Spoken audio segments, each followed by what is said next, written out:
Right. You always begin. So. Are you ready? I'm ready. Are you ready? Ready. Ladies and gentlemen, boys and girls, children of all ages, welcome to the Tangents Podcast. If you don't know what that is, Google Tangents and you'll pretty much have your answer of what this podcast It's is. funny. It probably wouldn't answer it at all because it probably go into the mathematical. Yeah, probably. Listen, we start out with 1 to 3 topics. We end up discussing 5,000 topics. There you go. Yeah, that's pretty much That's the podcast. If you want to get specific or how this shit works, that's what we are. What do we talk about? Everything. We don't hold back. Everything of all kinds. My name is Dollywood. This is Hotties. Or Harris in Americans. Speaking of Americans, we're just gonna kick right into it. I was at the local grocery store, and I give them my app to scan. Every fucking store's got an app now. Of course. And she's like, "Oh, are you from Vulcan?" And I was like, "Yeah." Yeah. She's like, "Where from?" I was like, "What you know about Vulcan?" She's like, "Yeah." She's like, "Where from?" I was like, "Bosnia." She's like, "Really?" I'm like, "Yeah." And then she switches. She's like, "Odakas." I was like, "Oh, okay." You know what I would have been? I would have been like, "Don't talk to me in that language. That's not my language." Nah, man, I like that. I like that connection. Plus, she was a younger person, so it was unlikely that she would have those. Honestly, to be fair, listen. Honestly, to be fair, the reason I don't care for it is because I understand it, but I can't speak it. So leave me alone. Don't assume I can speak it. There's that. There's that. Sure. Like I know some words, but I definitely don't know the words where it comes to actually having a proper full conversation in them. And I'm just like, don't. That's as long as you can understand me in English, then fine. Talk to me in Bosnian. I don't give a fuck. Whatever. Because you're like, hey, I can understand. I can understand it. Yeah, right. yeah. As long as you talk clear. Listen, we had an uncle that didn't really talk very clear. Like he would quiet and like mumble, and I would be like, yeah, I know what you said. It's like when you see someone who is like a fluent Spanish speaker, and they're just going. They're just going. Yeah. You're like, donde está? Like, yeah, right. You're like, a few words. I'm gonna need you to slow down. I'm saying, dude, shit. People do that to Erica because she like knows some Polish. Yeah. So we'll go to like the Polish bakery and shit, and she'll ask for like one thing, and they'll just go off in Polish. Yeah. And she's like, I just know a little bit. Yeah. So I'm sorry if I raised your hopes up. But speaking of Americans, let's talk about one of the topics we were just discussing a little bit ago, which is Superman is bisexual. Holy shit, guys. Bisexual. Actually, here's the thing, man. First of all, I'm pretty sure it's here in America we react so extremely about this shit. Because 73 to 94% of manga literally just gay people. Dude, it's like everything, people. Like there is no, there's no holds bar in fucking anime or manga. I flip through every once in a while, and I'm just like, wow, this is. But okay, so here's my thing. So let's talk about this Superman thing, right? So people hear Superman is bi and they lose their shit. Right. But what they don't do is actually look into what that means, right? So like I saw your story saying Superman was bi. I didn't hear anything about it until you said something. Then I Googled it, all right? And after Googling it, I saw a title, to get people to click on it and say Superman was bi. Or like DC, or Superman comes out as bi or something like that. And I'm like, okay, let's read this, right? Because I'm like, if it's Clark Kent, man, this is just DC trying to grasp his straws type of deal. But it's not. Which that wouldn't even be. It still wouldn't be. Don't get me wrong. DC DC doesn't know what they're doing, so I would be throwing shit at the wall. Yeah, 6 is not surprising. Yeah, 100%. Like if surprising if that's 100%. Like if DC was like Superman is now bi and it is Clark Kent, I wouldn't be surprised because DC, like you said, DC just in movies and in comics they just don't know what the fuck they're doing. Like there's no actual proper plan to what. Like with any kind of consistency at all. So I wouldn't have been surprised. But reading the article, find out that his most recent son that's been maybe, like you told me earlier, he's been around for 5 years in the comics. Like he hasn't been developed so they made him bi. As far as I'm aware, he's never had a relationship. Right. He was a kid for a while. He was like best friends with Damien. They were like kids. It was called Challenge of the Super Sons, and like people loved that fucking book. And then they were like, oh, by the way, now John is being taken to space by his grandpa, who's somehow alive, because of course it's comics. Once again, see, this is that perfect example. Like DC doesn't know what the fuck they're doing because here's the thing. somehow Jor-El's alive. Here, I'm gonna go into this, and look, maybe this will be one of those rare situations where I tell you some shit about comics and we catch a blue screen on camera. Maybe. So here's what happens. They had the New 52. We talked about it, and I told you there was the best shit about the New 52 was none of the main shit. Like, the best shit was Swamp Thing, fucking Frankenstein, Aquaman. Like, none of the main books were great. Yeah. Some of the Batman shit was really good. Some of it was just Batman shit. It was just Batman shit. Yeah. Most of the Superman shit was meh. Right. And then they're like, oh shit, we've been at this for 5 years now. People don't like this shit. We should do something. We should fucking fix this. I mean, I'll tell you right now. Like, I didn't read any of the 52, but there were some things like I just didn't give a shit for. One of the biggest ones was Superman. Like Superman losing his power, then like gaining it kind of back, and then this whole like rebel look, and the whole thing. And I'm like, none of this is Clark Kent, and like this was supposed to be Clark Kent. This wasn't. It wasn't. Oh well, right, but right, well, they kind of. right. After everything gets redone, and then also like even just basing it off of the movies that came out from the New 52 storylines, the animated stuff that is. I didn't care for how Batman wasn't as good of a Batman as he used to be. So like the thing about those animated movies, which we've talked about a few times, is that they kept trying to take like 2 to 4 sometimes stories and just smash it all in one. Because like the Superman or Batman Bad Blood, for instance, was like part son of Batman, part Batwoman, just like Batwoman's whole story. And I think there was something else that they threw in there, and they just kind of like smashed it together. And like, meh, like it was all right. Right. The best one was in my opinion, the best one was the Teen Titans Justice League, because that one took like a concept of right, and then like did their own thing with it, which I appreciated. Sure. Like none of it was like, oh, this happened in the comics. All the listen, like, I will say this: like all the animated movies before the New 52 kicked off were great. Dope. And then the New 52 kicked off. Yeah. And like I said, I seeing what Superman was becoming in the comics, didn't care for it.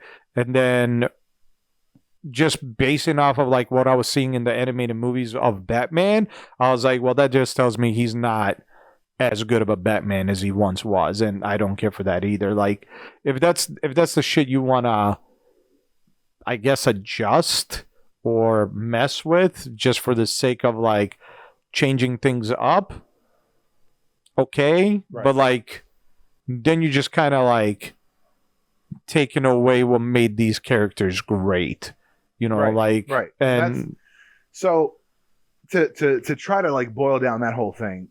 What they did was they ran it for like 3 years. Then I think it was Mark Millar or Grant Morrison, one of the two.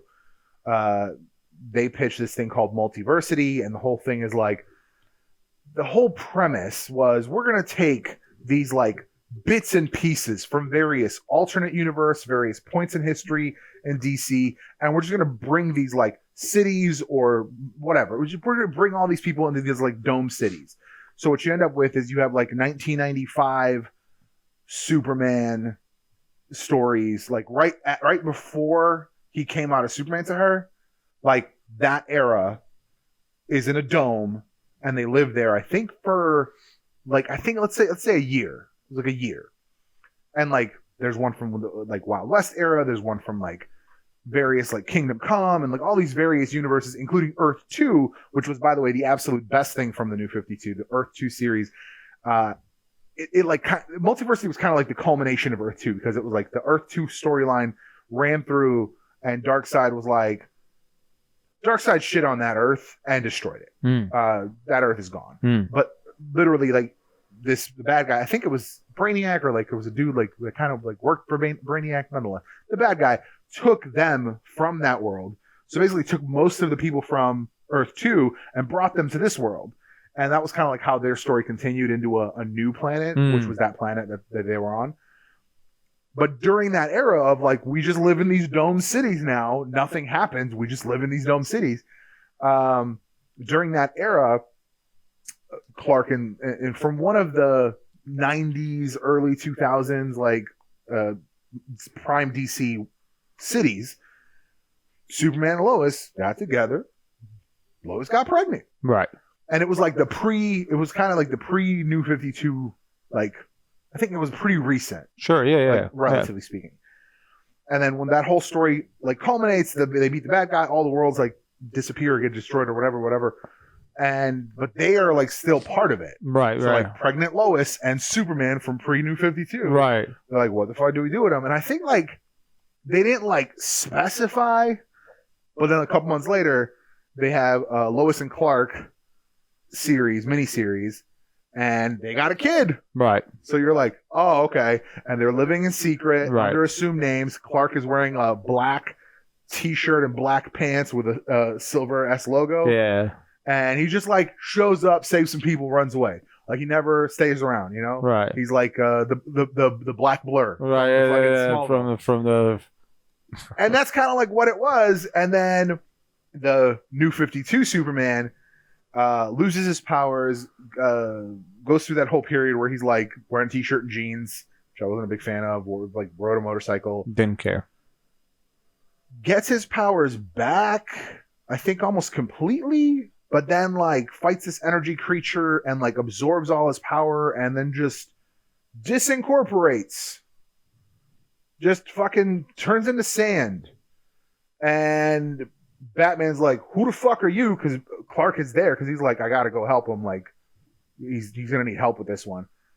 And he shows up, helps him out with the fucking thing, and then right at the end, he's like disincorporating, literally turning into sand. He gives his powers to his Lois. She becomes Superwoman for a hot minute. She also eventually disincorporates in the same manner. And that's how they get back to normal Superman. Essentially, and then Bruce is like, who the hell are you? And he's like, a friend. By the way, Clark has like a big old like granddad beard at this point. Like full on mustache and beard, like witness protection beard. And he's like, a friend. And he fucking dips. And then they like went into Rebirth. That's kind of like the tipping point for Rebirth right there. They go into Rebirth. Clark is still like under suspicion by Bruce because he's like, I don't really know this dude. Like, he's not the same as the other one. So like, we're still talking like there were two Supermen. Right. All these like metal and heavy metal and death metal, all these fucking storylines happen, which are essentially like massive multiversal storylines. At the end of it all, the writers are just like, it fucking all happened. Yeah. In the meantime, that shows you that at consistency. Various points in those stories, basically they said that like the New 52 Clark and Lois were like parts of the real Clark and Lois, trying to explain bad shit away. Yeah. So going towards death metal, this is where it gets. I'm telling you right now, this is why I most likely will never read much of the 52, if any of it. I can give you some really strong. I'm sure there's sure, no, yeah, that don't require all the bullshit. Sure, but still, knowing that this is part of all the bullshit is the problem. The problem is certain shit is very different. Like the Court of Owls, which they ended up doing as one of the animated movies, kind of like not as good. Right. Court of Owls storyline is fantastic. Yeah, that's what I've heard. Yeah. And that was like the one new thing that the New 52 brought forth that is kind of like living forward into current mythology. Right. Everything else is kind of right.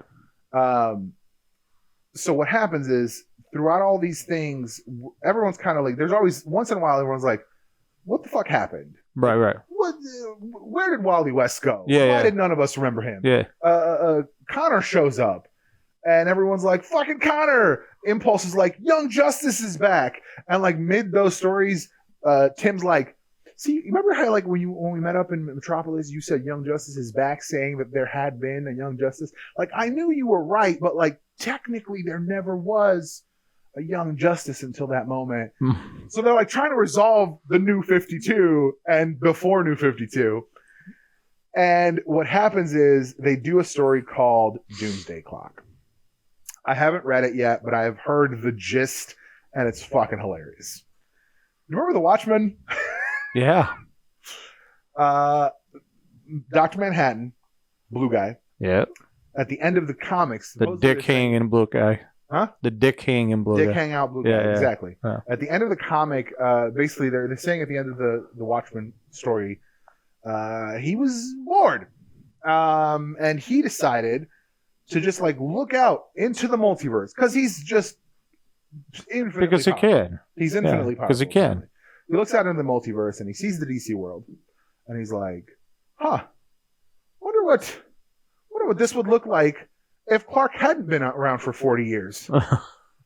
What if he had just shown up? So is this how they're explaining That's this? how they said the New 52 happened Because Dr. Manhattan was did bored. this to the DC Because he was universe. bored. He just shook the fucking globe to see what happened. He was bored and he was like, let's see this. Yeah, he was like, oh, what if Batman had been around, but he didn't have Superman to like temper him? How would that have gone? And it really like turns into this whole thing of lots of bad decisions and like a lot of the weird shit from DC. You're like, okay, like the New 52, you're like, okay, sure, whatever.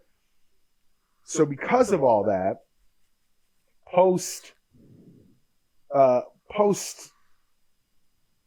the death metal, they're like, everything fucking happened, and they're like, now it just kind of all works. Sure. However the fuck you want to think about it, whichever story you're thinking, Yeah. your favorite DC story, it happened for sure. Right. Maybe not like on this earth, but it happened. We all know it. Yeah, it just happened. It was there. You're like Avengers JLA. It was great. It happened. Not. Yeah. It just listen. They were just like all in one answer. Yeah. We don't fucking care. Yeah. And what's funny is like everyone treated it like it was this like brand new thing that they had done, but it's kind of DC's like thing. No, yeah, it is. I mean, it is DC's thing, but like this definitely was more like we don't know what the fuck we're doing, so we're just kind of going to go. And even since then, and then they wanted a future state, and future state is like, oh, here's like what it might look like in 20 years, 10 years or whatever. And then it's like John is Superman and Kara is Superwoman. Right. She's out doing like peaceful shit in the universe. And there's like all this shit going to happen. And we have a new Wonder Woman who is the Brazilian Wonder Woman. And then it's like after that month and a half or however long they did that, they were like, all right, cool. Now there's a new Wonder Girl series. Right. And they try to automatically pitch that as a show, right. which I thought was hilarious because I'm like, this is a character who literally has 2 issues under her belt. Right. No one fucking knows if they even like this character. You're trying to pitch a whole TV show. Right. Something wrong with you. And yeah, no, there is. There's a lot. Like, let's put, because we're DC and all of our characters are that's right. That's let's the put a colored person. Yeah, on that's TV. the thing. There's a lot wrong with them. Listen. Hold on. One last thing. And now, as we just saw the recap of the first 2 issues of Superman, Son of Kal-El. Right. They've rewritten how John was born. Oh yeah. So they're just they're just like, fuck it, do whatever you want. Yeah, this and time we'll just say it was the real thing. Yeah. And that's what I'm saying. Like they just don't know what they're doing. But ultimately, just going back to this like absurdity of people being offended that Clark Kent's son, who in real world is 5 years old, in the comic book world is 19, is bi, and so you're mad because his hero title is Superman. It's absurd. Get over it. I've always said that. We've had this conversation before, and I'll always say this: the superhero can be anybody. Spider-Man, Miles.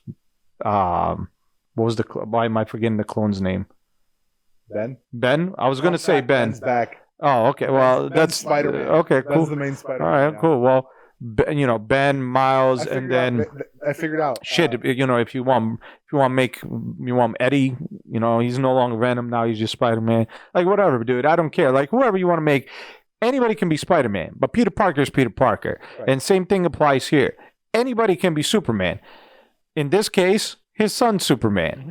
So when you hear Superman comes out as bi, people don't get that. Calm the fuck down. Take a second and read at it. Listen, even I'll say this. Like if they try to sell me on like Clark Kent's bi, I'd be like, okay, DC, like, I'm not gonna get mad over it, but I'm also gonna be like, oh, whatever. Like, you're reaching. Like, you're reaching. Like, it's been 40 years, 50 years of fucking comics. He's screwed he screwed one woman this whole time.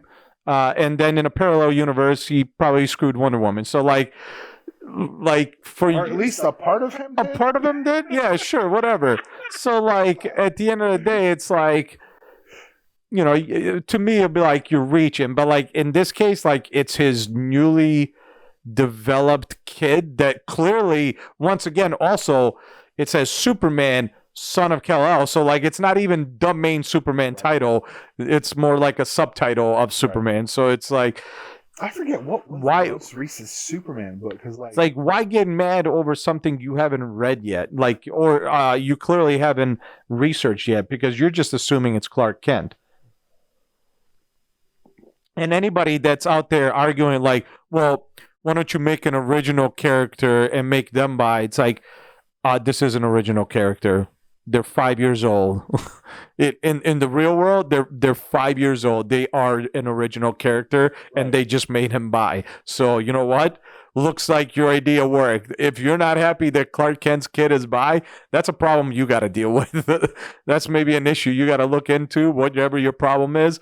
But like, who the hell cares? If he's bi, he's bi. Shit, if he's full out gay, he's full out gay. Nobody gives a shit. Like, I will say like, this. Here's the thing. I mean, people give a shit, of course, but I'm just saying, like, it's something. I will always say this. This is to me. I think we had. I don't know if we discussed this on one of the podcasts, because this was a recent conversation we had. But like, to me, if I could watch 90% of the shit that I watch and there's no relationship shit in there, I'd be so much happier. Yeah. I don't give a fuck about relationships. I get it. This person might have a relationship with somebody. Cool. Don't give a fuck. I'm watching them because they're an FBI agent, not because they're going to go fuck their boyfriend tomorrow or a girlfriend or whatever. Like, that's not why I'm watching this. My biggest thing is everybody needs to be a worthy character. Yeah. Like, to me, the best stories, like going back to like pre-Brand New Day, so like Peter and MJ are married. The best stories from that era were when like Peter was captured. Like there was a story where Peter was captured, sure, I think by Chameleon. Chameleon like captured him in this thing, and he couldn't get out. And he's like, I'm gonna fuck your wife. Basically, like yeah, like, for sure, like, for sure. Fuck your wife. Yeah, or I might kill her. Who fucking knows? I'll see how the fucking strikes me. Yeah. And he goes, and he gets one kiss, and he's like, this is gonna be fucking easy, right? And during that time, Peter breaks out of his fucking prison, and he's like rushing home, and MJ comes in and knocks that motherfucker out with a bat. Right, because she knew it wasn't him. Because she knew it wasn't him. And he shows up at the window. He's like, "Oh, you good? You good? All right, cool." Like that to me, like that MJ is a 100%, self-reliant character. Yeah, 100%. He's not just a damsel in distress. Yeah, which I fucking hate that. That's just boring to me. Yeah, it's super boring. That's why I like Lois Lane. Lois Lane is an interesting character. Yeah, I would just as happily read a Lois Lane investigates Intergang, which I think is what's happening on the Lois and Clark or Superman and Lois show. Lois Lane investigates Intergang story. I'd just as happily read that as I will Superman fights the Dark Side. Yeah, those to me are equal. Honest to God. Here's the thing. I don't know what's this need of people wanting, I guess, relationship drama on screen. Because, you know, I've seen so many people say like, well, what's the point if there's no like human connection? I'm like, I have a human connection when Superman saves somebody, and like that, like showing that he doesn't give a fuck who it is and he still saves them. That's a very much of a human. I don't need to know that he's having sex with Lois Lane. Yeah. I don't need to watch that moment where they're going to have sex. Right. Don't need it. Ironically, that doesn't really do anything. The DCEU movies, I felt that they rushed their relationship because they knew each other for like 5 minutes in Man of That's Steel. true. Yeah. And all of a sudden they're like, Well, they rushed. together? Here's the thing. They rushed the relationship because they're trying to rush how they build that universe, and Right, that's they're- the problem. and that's a whole bigger. Yeah, that's a issue. whole brain. But like it kind of happens in a lot of them. Whereas like in some universes, you get like as much as the whole will they won't they of Olicity was like, I was fine with that. I had no problem with that. Like they built up this thing. She was always pining for him. He never really saw her that way until like a certain point. And then he's like, actually, I always liked you. Blah blah blah. And like it kind of built up, and then it became a thing. The problem was It kept being a thing. it kept being a thing. It kept Yeah. being. Oh, now I don't trust you. Oh, now Exactly. It's the same thing that's happening on Flash. It's like I had to lie to you, which you didn't. These people are here. They're ride or die. He's a ride or die. By the way, that's been happening on Flash for at least 3 seasons now. Yeah. And every season is. I can't believe you did that without talking to me. I can't believe you didn't tell me. I literally haven't watched any of the new seasons this year I'm just interested- because I don't care to I'm watch interested it. to see the new season. I want to see it just because I know Impulse is in it, and I want to see how that plays It's listen, at the end of the day, I don't know why anybody gives a shit. If you cannot tell a story without having to introduce relationship drama, out. Right. you need to become a better storyteller. And that's the thing. 'Cause there is because And listen, yes, this is romantic. correct, romantic Because drama. there's plenty of relationships. Of course, you have yes. that are romantic. Yeah, of So course. You can do without like romantic drama, Yeah. and you can still tell a story because you can very well and very easily have a story that is just Like for instance, like you listen, 100. But listen, like first of all, Superman, Lois Lane, right? Lois Lane's in trouble. Superman needs to save her, like bad trouble, right? Something she can't get out of, Right. and he needs to save her. Boom, we watch that beautiful moment of him saving her, and move on with yourself. right. I don't need It's them not- kissing. I don't need them making I out. don't even mind the kiss. Like the Sure, kiss at quick the end. victory Because kiss, you know sure. what that was, you know what, where they did it? I thought that they did that well was in Thor. Yeah, exactly, Kiss at the end. exactly, Or at the beginning. Kiss, Exactly. slap, where you been? exactly. But it, like the whole movie wasn't about where you been. Why didn't you tell me? Yeah. Because that's not what the movie was. Yeah, 100%. So like, yeah, 100, that's the biggest thing for me is like if you can't Couch.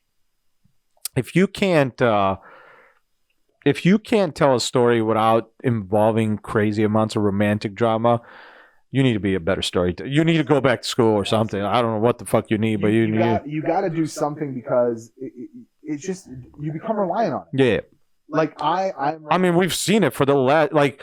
The Flash is a perfect example. It happens in everything, but Flash is a perfect example. So is Green Arrow. Ironically, the Like, show I thought. Was Let's be real. Let's be real.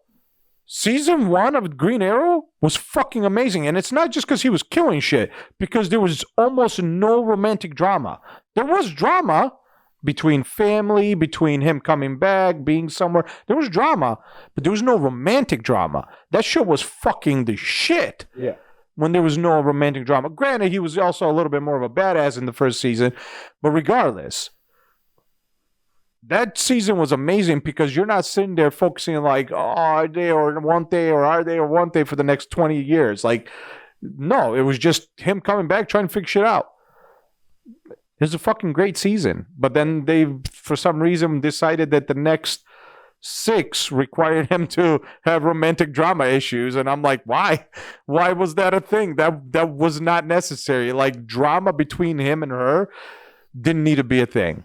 It did not need. If she knew this long how he is and was as Green Arrow and how he's adjusted, she shouldn't have been surprised in season 5 that he had to do some shit. Exactly. Like, Exactly. See, like, why would you? I thought you were done. Like, yeah, bitch, but you also understand that shit doesn't always go the way he wants it to. Plus, he like the depths of his trauma are so incredible. Like for you to think, I'm saying. it's like he's healed now. Yeah, he's healed. He's healed. Yeah, He's for killed sure. people and Yeah, because he's because killing the people was also not weighing on him. Right, yeah, he right, was. yeah, murder is probably not traumatic. No, not at all. He was perfectly fine with that. No, it was no problem. It's that. It's to be fair, I really haven't loved even throughout the entire Flash show. I really haven't loved Barry's characterization. Me neither. Because he always goes down this like, woe is me. Woe is I me. Don't have a That's mommy. that's a perfect one. Woe is me. And he goes down this whole, I'm the one that has to do it all. Yeah. Every time. And it's like, or not. Like he doesn't understand how fucking people. And during the pandemic, it ended up being her wanting, I need to do it all. Like they switched, still drama, but they switched over who needed to do it all. Right. You know, and I'm sure this season they'll both need to do it all. So like at some point, it's just like, come on. It's silly. It's silly. No, it's silly to write like that because look at it this way. You take a show, and I'm always going to go back to it because I felt it was probably one of the absolute best shows in a sci-fi genre that executed a perfect, complete series. And that is Continuum. Yeah. There was some drama. There was a little bit of romance, but nothing. It didn't. There was still drama because obviously, there was like dilemma issues. That show was drama. Yeah, 100%. Because it was her relationship with the kid. Yeah, 100%. And how also her going back. Yeah, her going back to family and then at the end making the right decisions. At the end, you have that. I mean, to spoiler, like there's that massive hit at the end. Yeah, but like. You won, but you still didn't win. Yeah, you won, but fucking sucks for you. Won. Yeah, you did the right thing. You won. Yeah, but you still lose. Yeah, and it's one of those things that like it was a complete story. It was finished well. I thought the pacing was really well. There wasn't like a whole last season where I was like, I really like how this is going. Yeah. Because that happens in a lot of shows. It does. There's always a season where I'm like, it does. What the fuck is happening? But you know what was great? Watching a female lead not have to worry about romantic drama. Can I tell you? And I will say this too, also on the male side of things, The Mandalorian. I know I keep going back to it, but like Mando's a great show. There is drama. There is all these dilemmas that he's got to decide through. So there is drama. Yeah, he's got personal trauma. He's got his whole belief system being challenged. Yeah, there is a lot. There's a lot, but you know what? There isn't him worrying about if he's got to please his wife. Yeah, and that to me. Man, I gotta say, weirdly, until the end of Rise of Skywalker, most of Star Wars wasn't about relationships. Yeah, like Rogue One. Ironically, most Rogue One series, Han Solo was just a flirt, but he didn't have a fucking like a relationship. Yeah.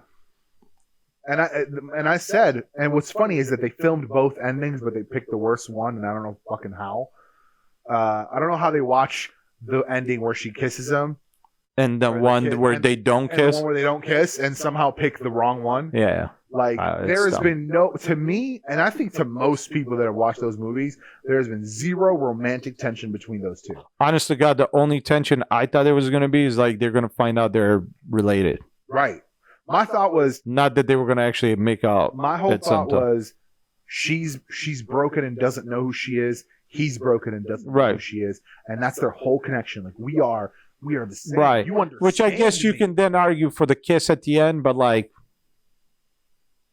no. She saved his life. Yeah, and then they can have that connection of being broken and saving his life, and him finally like understanding the wrongs without having to have a kiss in there. Yeah, and that's it. Like to me, that honestly. I was like, damn, because I really liked that movie. Yeah, I thought it was a near perfect film. Yeah, because it gave me all these little bits and pieces that, like, you knew in your head. Give a little bit of everything. You knew Leia got training. Yeah. But to see it, that was dope. Oh yeah, for sure. That was probably my favorite part. No, it was, dude. It was. They gave you a little bit of everything. Ridiculous power action at the end with a huge fight. Like adventure movie. It's literally it subverted a thing I thought was going to happen. I was like, they got to the big wreck. And they're like, oh, we gotta go in there, but like the fucking tide is all fucked up. The waves are all shit. Right. We can't go. We gotta wait till tomorrow. Right. The storm passes. And I was like, all right, cool. Now we're gonna get like another sit down, tell me some lore story. Right. Portion. And then boom, this bitch is out. I was like, you know what? That makes a lot more sense. That's way better. Way better. I was like, that's very rare. Way better, dude. That's very rare. Yeah, 100%. She's like, I got shit to do. Yeah, 100%, man. And those are literally the best examples I can give of like you can do stories without involving romantic drama. Like Exactly. it doesn't need to be there. I mean, Mando's it's a great just example of that. yeah, absolutely. I'm trying to think of like recent shows that I've been watching. It's hard. It's hard to find them, man. And it's what's funny. I'm like catching up on NCIS like 2-3 seasons ago, and that was like there was a big romantic subplot. Yeah. It was really annoying. Yeah. It was really annoying. No. And I was like, yeah, no, It's usually hard. It always feels forced. Yeah. It always feels like jutted in there. Like, hey, so it feels like they start a season. They're like, hey, what are we gonna do this season? And they're like, well, who's gonna like fuck? Right. Someone's got to fuck. Yeah. So like, let's these two. Yeah. And that's kind of what it feels like. Yeah. But here's a perfect example. Okay, so I'm finishing finally after so many fucking years. I'm finishing Castle. Okay, yeah. I literally I think I just had the last 2 seasons I never watched. So I'm watching the second to last, season 7, then there's season 8, and like finally in season 7 they got married. Like in end of season 5, he proposed. Weren't they always like? But that's the thing. They were always flirting, so you knew at some point that they were gonna hook up, right? And it wasn't like they fucked and then no. But that's the thing. No, we can't work. No, it was never like that. That's the beauty of the show, right? It was like there was always that flirtation. That's a hey. We built this and it made sense. Yeah. And then we let So it's like that's a perfect example of a show that had romance in it. Yeah. But there was no real drama from it. Yeah. It was just flirtation while they were solving cases, and they obviously cared for each other. So like if one of them was in trouble, they made sure they help each other. So it almost feels like they take notes from the wrong shit. Because you look at 100%. Like for instance, Grey's Anatomy is just romantic drama. It's 100% romantic. Like I haven't watched a ton of it, but I watched everything I've seen. It's romantic drama. It's like they were fucking, and now she's fucking this other guy, and now he's mad. Dude, it literally every it's just like circle of every fucking. person, from what I can tell, has romantic drama in that show. Yeah, I don't think there's a single person that doesn't. Yeah, because even the chief, she had romantic drama for a long time. Hers became more personal. Yeah. But even then, the fact that her husband went and became a firefighter on the other show, that became a point of contention because she's like concerned about him. He gets fucking fucked. You know, that show is a show about dramatic tension. So they don't just fight a fire and then they go back to the thing. You know, something's got to collapse and they're trapped and all this shit. So she's always concerned about him dying. Yeah. So, which comes from the fact that they're in a relationship. Well, another show that I tried to give a chance was, you know, you and I, we grew up, like the shows we grew up with were from the 90s. Yeah. And very early 2000s. Which is what I think is happening right now in comics, just a real quick aside. That's why, like, Ben Reilly's back. That's why, like, they're doing all this shit. Yeah. I was like, oh, that's 90s shit. Yeah. So, one of the... oh shit! I'm forgetting it. I'm forgetting it. Stop it! Don't forget it. What was I gonna say? See, I forgot. Shows from the 90s. Yeah, but I'll help you bring it back. Yeah, you're not gonna help. It'll either come back or it won't. I lost it. I hate it. It sucks. That sucks, man. It is what it is. But no, man. It's just a show you were trying to give a chance to. Oh, okay. So yeah, actually, that brought it back. There it is. So we grew up. You know, during the 90s, a little bit in the 2000s, then we became adults, but we watched a bunch of fun shows, not necessarily great, but fun. And one of those shows that we watched that was always ass-kicking show was Walker, Texas Ranger. So literally in that show, was there romance? There was, but usually every episode involved a bunch of ass kicking, roundhouse kicks. I think everybody was a fucking martial artist in that show. I don't think you could fit a season of TV together if you put every romantic based episode of that show into one. 100% romance based. I don't think you could. I don't think you could put a season of TV together.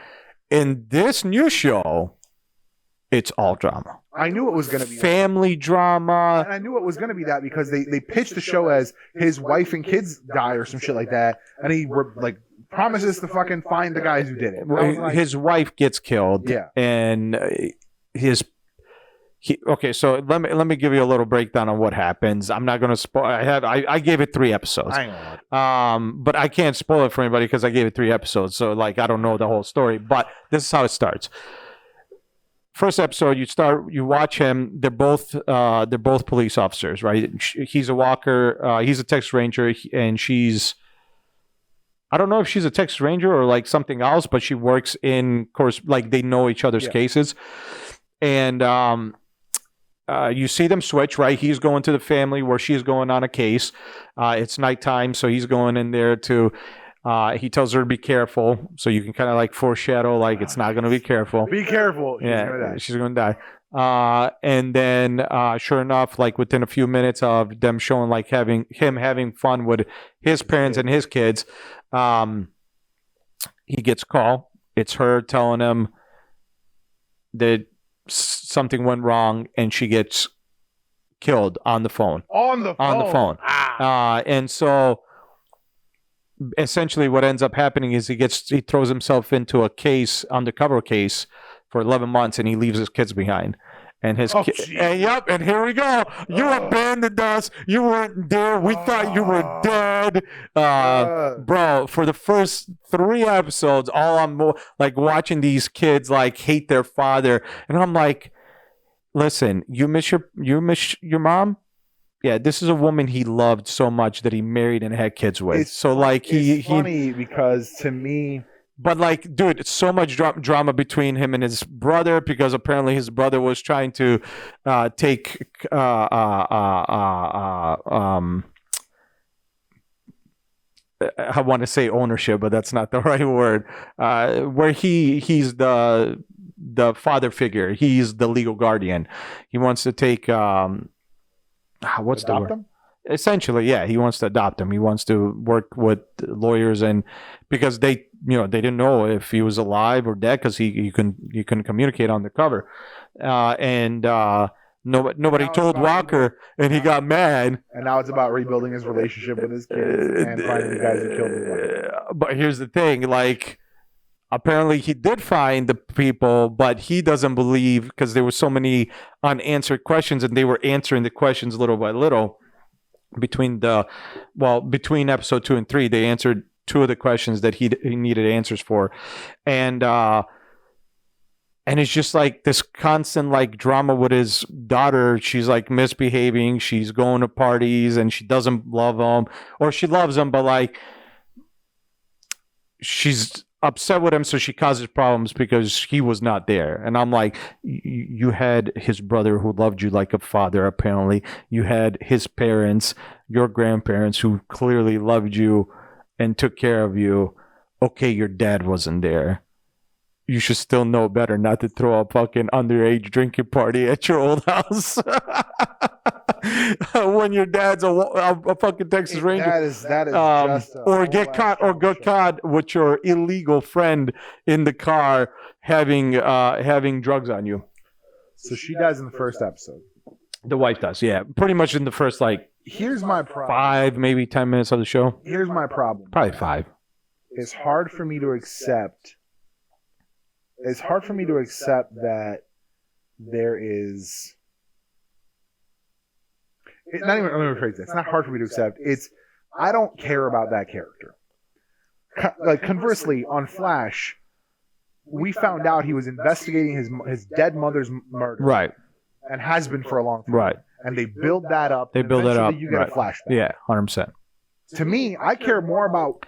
Yeah, for sure, 100%, 100%. Because you get that, like she's been gone for a long 100%. time. He thinks something weird about it. He's been researching. Yeah. Here's all the fucking boards with all the fucking, the rope and shit. You give me 10 minutes of a relationship, and I'm supposed to really be with him. Honest I'm gonna fucking. Honest to God, it wasn't even. Honest to God, it wasn't even 10. I think it was 5. So like. It's a hard sell. You literally like it starts and she dies. Like it's hard for me to give a shit. But yeah, so it's like essentially it's like you took a show, like you said, you probably couldn't make a whole season of how much drama there was in the original show, and you literally take that show and you make it nothing but drama. Wrong move. Wrong move. All this. I'm not talking about give me fucking Chuck Norris spinning kick, fucking roundhouse kicks to the fucking face every day, all day. And I get it. You're not gonna do that. It's not the night, but like it could have been better. They could have. Here's what they could have done. They could have taken the police procedural, which is now basically like a genre. Right. It's not even just a fucking formula. It's a genre. Yeah. Because you have NCIS. Yeah, it's a genre. Yeah. Police, fucking CSI. Yeah. FBI. And that's my problem. Like this show, out of all the cop style shows that I've watched, and that's a drama, by the way. So this is a drama show where The Rookie is a comedy drama, okay? And The Rookie has better case solving scenes than Walker Texas Ranger does. That's what I'm saying. It's when the thing, because like when the title of your show is not the primary factor of your show, that's the problem. That's not good. Well, I guess the title of the show is Walker. It's yeah. So that right there tells you that, like, I guess, yeah. So the title of the show is Walker. Like I said, they could have taken the police procedural formula. Yeah. The weekly case. 100%, dude. Because that's what they did with Lucifer. Yeah. They took a police Yeah. So okay, so Lucifer is a good. Later on, all the other So Lucifer is a good example of relationship drama. If you're gonna toss it in there, okay. Yeah. But because I've seen so much that it just made me not care for that show as much as I wanted to, right? Because I've seen it in so many other shows. But like, let's say it wasn't so many other shows that were doing it, and I jumped into Lucifer, I'd be satisfied with Lucifer because it is, hey, you got your bad of the week, you know, we got to solve this case, but you're going to toss in some during this midst of solving this case. There's going to be some drama. He's going to magic somebody out of an answer. Yeah. He's going to fucking take a bullet. Yeah. Be all right. Yeah. The superhuman shit. Yeah. He's going to look at her and be like, you know, he likes her, but he's going to keep his distance. Yeah. He's intrigued by the fact that she makes him vulnerable. There's this whole thing. It was a show that built up to them being together. Yeah. 4 seasons, it built up to them having a relationship. It did not just day one or even season one. But even then, like, relationships in the show, even with Lucifer, with all the women that he had, they were quick. They weren't like, I'm trying to date this girl, I'm trying to be serious. Unless it was the premise of the episode. Yeah, for sure. Yeah, 100%. When Eve showed up. Yeah, 100%. But it's the whole thing was sure. But like outside of that, like anything that might have had romance, it was quick. It wasn't romance. It was just quick. Like, hey, I'm Lucifer. I like to have orgies. Cool. Like whatever, you know. I got my sex of the day if it's a male or a female. Like, yeah, he doesn't give a fuck. And it's quick. It's quick. Like it's like I did this, but like let's not focus on that. Let's go solve this case. Yeah. So like he has on multiple occasions literally just walked out of a bed full of people. Yeah. To go solve it. Yeah. Yeah, and we didn't hinder on it too long. It was just quick scene. That's a great example of how you integrate relationships into the show. But if I wasn't already sick of watching it on the Arrow, on the Flash, on every other fucking show I've watched, then maybe I wouldn't have been then less wanting to now finish the series. Because I'm so fucking burnt out on this shit that I'm avoiding anything that might have that and focus on something else. I think that's why I like FBI so much. I like FBI and FBI Most Wanted. Like for instance, in FBI Most Wanted, it's the guy from Nip Tuck. I forgot his name. The guy that played the Playboy, not the Family Man, the Playboy guy. Jillian McMahon. Jillian McMahon, I think, is his real name, and in the show, I forgot what it was. Julian McMahon. And his wife died. She was a Native American. She died. She served, and she died serving. He has a daughter who is now mixed. He's white. His wife was Native American. She looks very much like she's got the Native American genes, like this, how physically she looks. And then there's also the Native American mom and dad of the mom that are still with him, and they help with the daughter out, which is dope. I love the inclusion and everything. And so you see little bits of relationship stuff. Like in the beginning, you can see he's finding out what his daughter has an issue with, like if it's something at school or if she's being bullied or, something when missing her mom. Then he takes care of the case. And during that case, he learned something and how to tell his wife or his daughter at the end of the episode on the issue. And that's dope.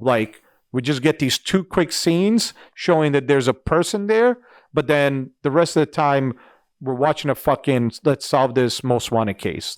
How do we get this people? Where are they going? What are they doing? What's going on? I think, and even in the newest season, the last 2 seasons, so the last season and the new one, he has somebody that he met through his daughter wanted to learn how to ride horses. They hired an instructor. The instructor happens to be a female. She's no longer with her ex. And so they got together, and so there was that relationship, but nothing changed. In the beginning, you see something, and at the end, you see something. 80% of that show is them solving a crime, right? And that's good writing, and I think that's why I'm so in love with those shows. Is not necessarily because they're just phenomenal shows or anything like that, but it's just that they're able to focus on what the show's about and throw in those snippets of possible relationship stuff, whatever it is, if it's family relationships or romantic ones. And I think that's why it's so hard for me to want to jump into another show or jump into a movie, because I'm like, I swear to fucking God, if I start this and I'm stuck on just drama and it's not doing everything. It's like when I complain about YouTube, right? I'm watching an automotive channel, but I'm 90% of the time getting this guy's personal life. I don't give a fuck. You're an automotive channel. Show me the automotive stuff. Give me the last 10% of your fucking whatever of you want to show, and I'll skip that part. It's like if the Mighty Car Mod guys didn't work on cars and they were just showing them the whole time. That's actually a really good. That's a really good comparison there. Are the Mighty Car Mods guys married? Do they have girlfriends? Maybe. Because it's automotive channel. They don't give a fuck to share that. It's not like you have to stay on the theme of your show. Like if you the whole I haven't seen it, but I know enough about it. Game of Thrones is about drama. Yeah, 100%. Cool fights, action, dragon. Once in a while. Dope shit. Yeah. It's called a Game of Thrones. Right. To me, is chess. Yeah, 100%. To me, it's all about my whole purpose for that show has always been this show is chess. You're just trying to get the throne. Yeah, to me, my favorite season is the last season because that's where we had the most action. That's funny. Yeah, that's everyone's league. No, I know, everyone says the shit. Yeah, because there's a few things that people don't. Well, there's a lot that people don't like. I disagree with most of them. There is one thing I would say that I don't like about it, and that's just basically that the snow zombie apocalypse, basically gets ended super fast. Like it didn't last long for how much there was built up. 7 fucking seasons. 7 seasons, and I was like, that's it. That's the one episode that were a bad nut after a long stroke. What the fuck? Yeah, literally. Like what the fuck? But yeah, essentially, it's like and this is tangents, ladies and gentlemen. We came off of trying to explain that we don't give a fuck that Clark Kent. But at the end of the day, like it's so true, man. If you can't write story, I don't give a shit if it's an anime. I don't give a shit if it's a TV show. Is it live action TV show? If it's a live action movie, if it's not, I guess it's animated, but it's not anime like the DC stuff or the Marvel stuff that's animated. I don't give a shit what it is. If you cannot write a story without having to 50-60% of the time or more focus on some kind of drama, you need to learn better storytelling. Unless you want to tell dramas, then go write dramas. but don't come into the Mandalorian or which they didn't. But I'm saying, like, I hope the next I hope John Exactly. I hope Favreau doesn't go like, you know what, I'm going to take a break. I'm going to just let somebody else do it. And then the new writer's like, okay, drama. He shoots somebody, drama. Like, I hope not. I pray to God. And that's the thing. Ironically, I think there were some like personal relationship dramas on that show. Yeah, but handled well. But handled very well. Like you had Bill Burr's character. Yeah, 100%. Like the whole friendship thing. That was handled very well. There was one episode where he's on a different planet where he actually for the first time took off his helmet and he might have stayed with that woman that was there. Like there was that moment too, but the way it was handled. But those all come from a real. There it is. Those all come from a real internal place. Yeah, those are internal conflicts. 100%, 100%. Have to like. Do you trust this guy who has betrayed you? Yeah. Before? So when they brought back Bill Burr's character in season 2, you're like, I don't.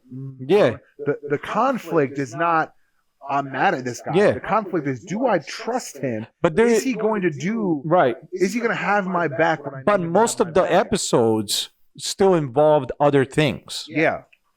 Like most of the episode, the drama is the seasoning. Yeah.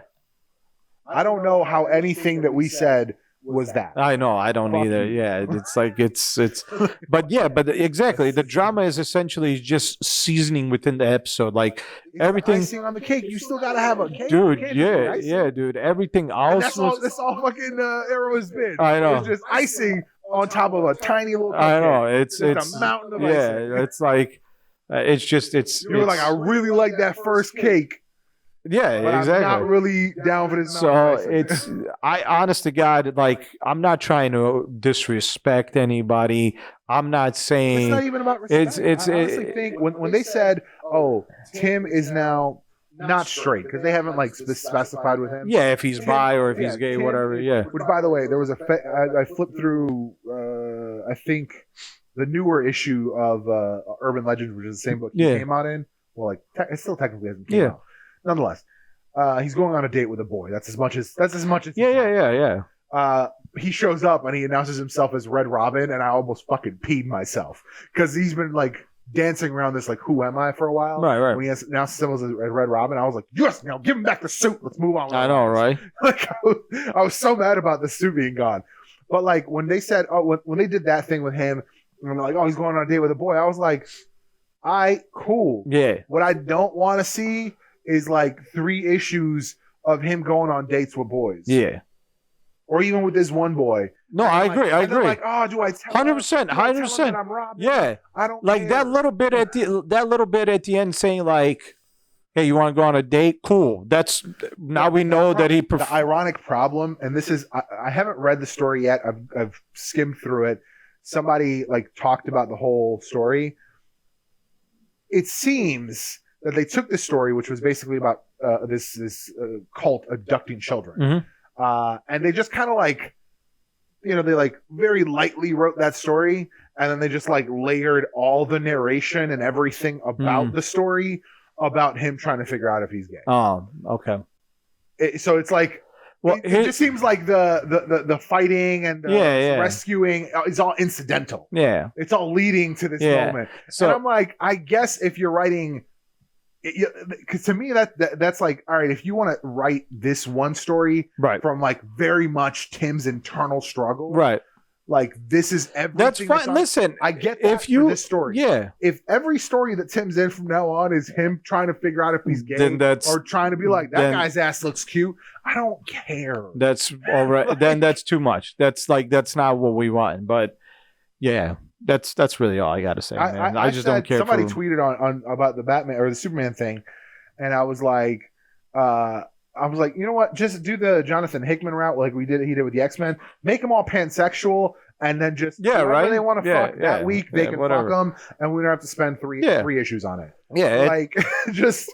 Like I said, man, it's properly set stories. It's dumb shit, and it's such a stupid thing to talk about that it's like, I don't fucking get it, man. I don't get it. Like, once again, I know there are people out there that care because they want to see representation, but like, and I'm down. Like, I'm down with like it being like him being bi.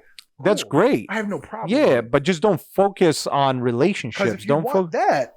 There are a dozen comics that do that. Yeah, 100%. I can name probably 3 or 4. That's what I'm saying. Head. That's what I'm saying. Like, there's plenty of fucking shit that can give you, but like, if that's going to be the focus from here on out, I'll never want to read any one of those stories just because I don't want to read relationships. The same way when if I want to read relationships, I go get fucking sex books. Like I go literally like not even that. If you want to read relationships, there are comic books that are like, strictly about. I'll literally go watch and read 50 Shades of Grey if I really want to worry about sex relationship bullshit. You know, dude. Even if you wanted to do it from a comic perspective, there's plenty of options. Yeah, I'm just saying. Creators have been doing this for a long time. Right. Currently, I know of at least 4 ongoing. Yeah. So like, it's been there for a while. It's going to be there for a while.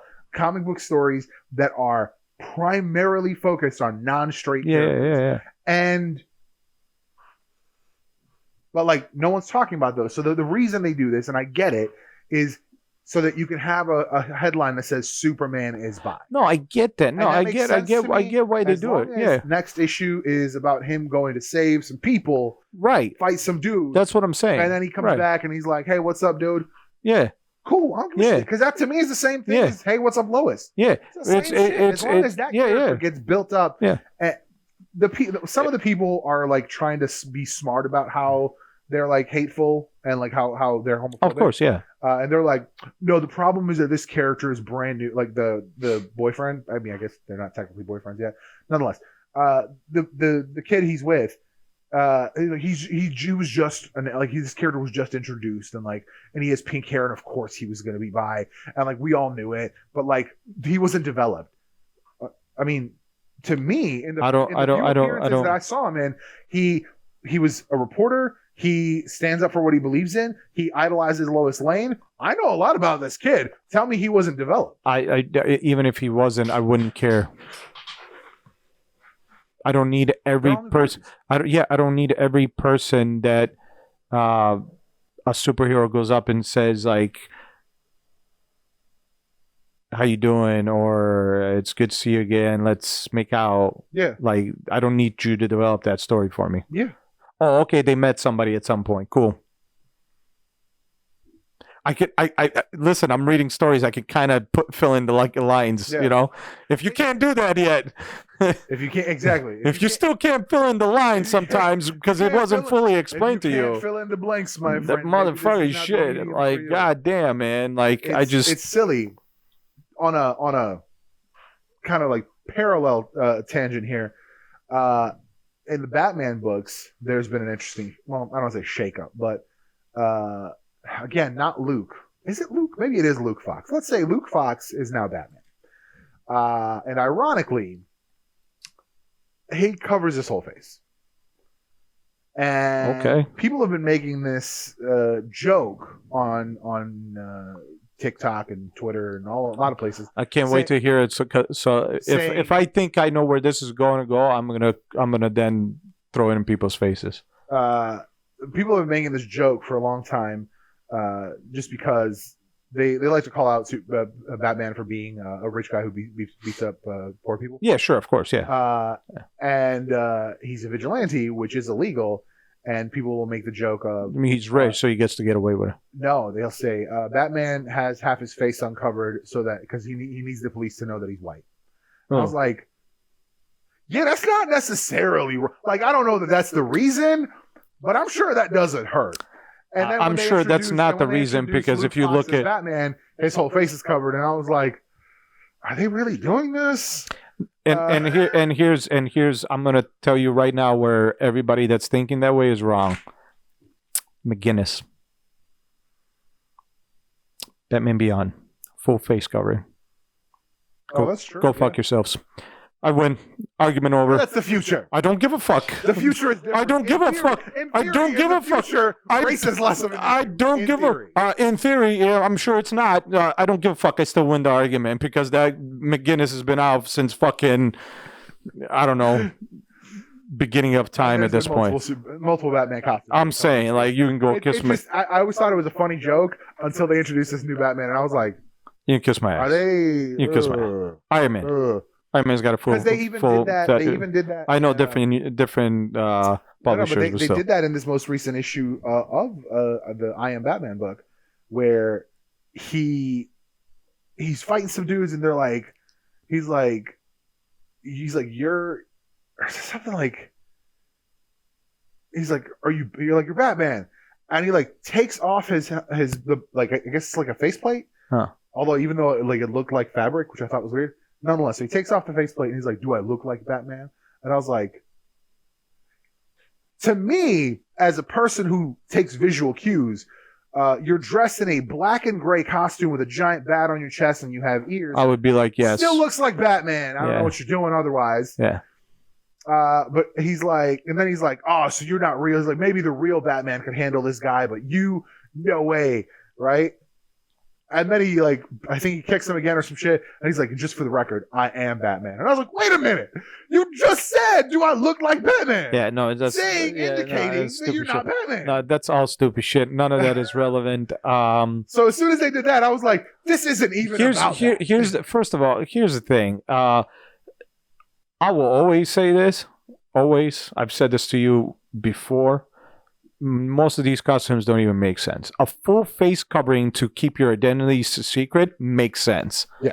Anything else does not make sense because everything else gives you away. Although I will 100% take back every argument I've ever had about Clark Kent's glasses. Because I have watched somebody I know. Like, I know this person's work. I know. And I was like, who the fuck is this person? I know. Because they had like different color hair. Yeah. And I was like, are you fucking kidding me? Yeah, but listen, I get it. I'm just saying, normally a full mask makes sense. It's anything less does not make sense. It's funny too. People have been trying to make it out. People have been trying to do the same thing because they. Okay, so kind of a little bit longer story. Because they made J. Jonah Jameson in the MCU like Alex Jones, they equated that to be like crazy racist white guy. Mm-hmm.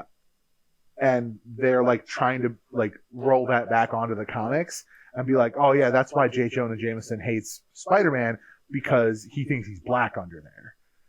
And everyone else is like, I didn't know comics. No, this isn't even a thing. Because they're just trying to like reverse logic it. This is what people are trying to say. This is what people are saying. Yeah, people are saying that because he's like an Alex Jones type in the movies, that's who he is in the comics. Who the fuck is Alex Jones? I'm confused. If I can hold on. I want to take a drink of water before I make this because this is really hard. Alex Jones. He's like a crazy white dude, but he talks kind of like, "And listen, they're making the frogs gay." Like that's kind of how he talks. I have tried.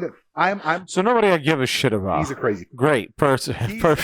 Perfect. He got kicked off of Twitter and TikTok and everywhere. He got kicked off of everywhere. Yeah, when you spew hate, you should be kicked off. Yeah, freedom of speech. I don't give a fuck. He was around for a long time. No, I believe it. Because people argue freedom of speech. I argue like when you start hating on humans, your freedom of speech goes out of the fucking. I try to give, and I think you know me for this. I try to give every single person a chance. Yeah, I will listen to your point. Yeah, for sure. That's I fucking can. That's how you have a conversation. You got to be able to talk to somebody that doesn't. I tried once to watch one. Have anywhere near your mentality. I tried one time to watch one of his shows. Couldn't make it past like 3 minutes. Right. He was on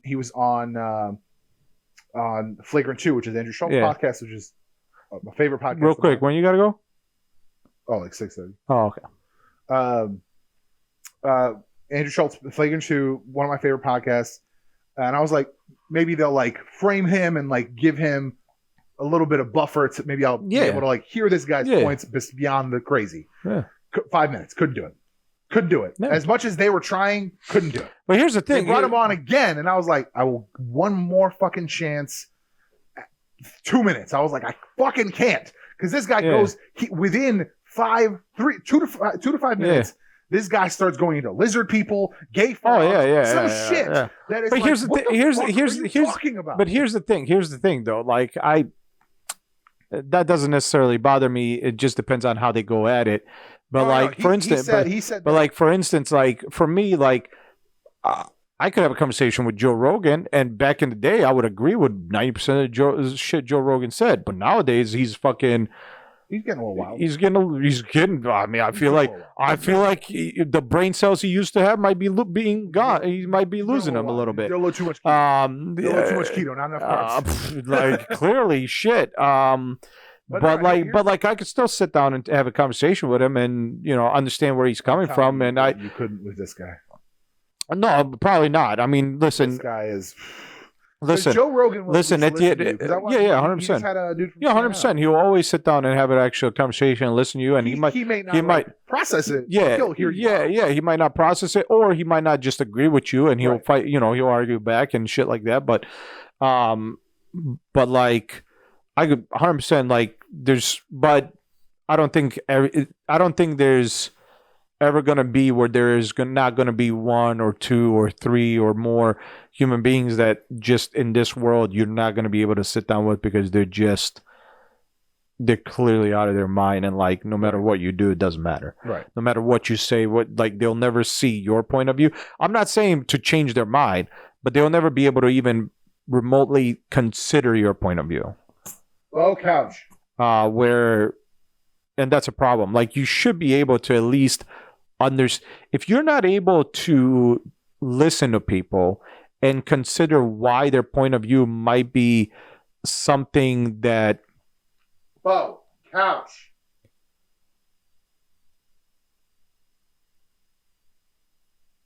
Ladies and gentlemen, we're having a technical difficulty because a dog is not listening. And now he did listen, because he thought he was going to be food. But listen, if you're not able to sit with people and at least have a slightest capability of seeing why their thought process might be what it is, you also have a problem. Exactly. And don't get me wrong, back in the day, I used to be one of those people until, I started, without getting fucking too crazy into detail about personal life, but, you're dealing with some personal shit, you get a therapist, they push it into perspective, and then you start figuring out how to use your own fucking brain in a better capacity. Yeah. And then you start considering like, shit, okay, I can kind of see why somebody would say or think that.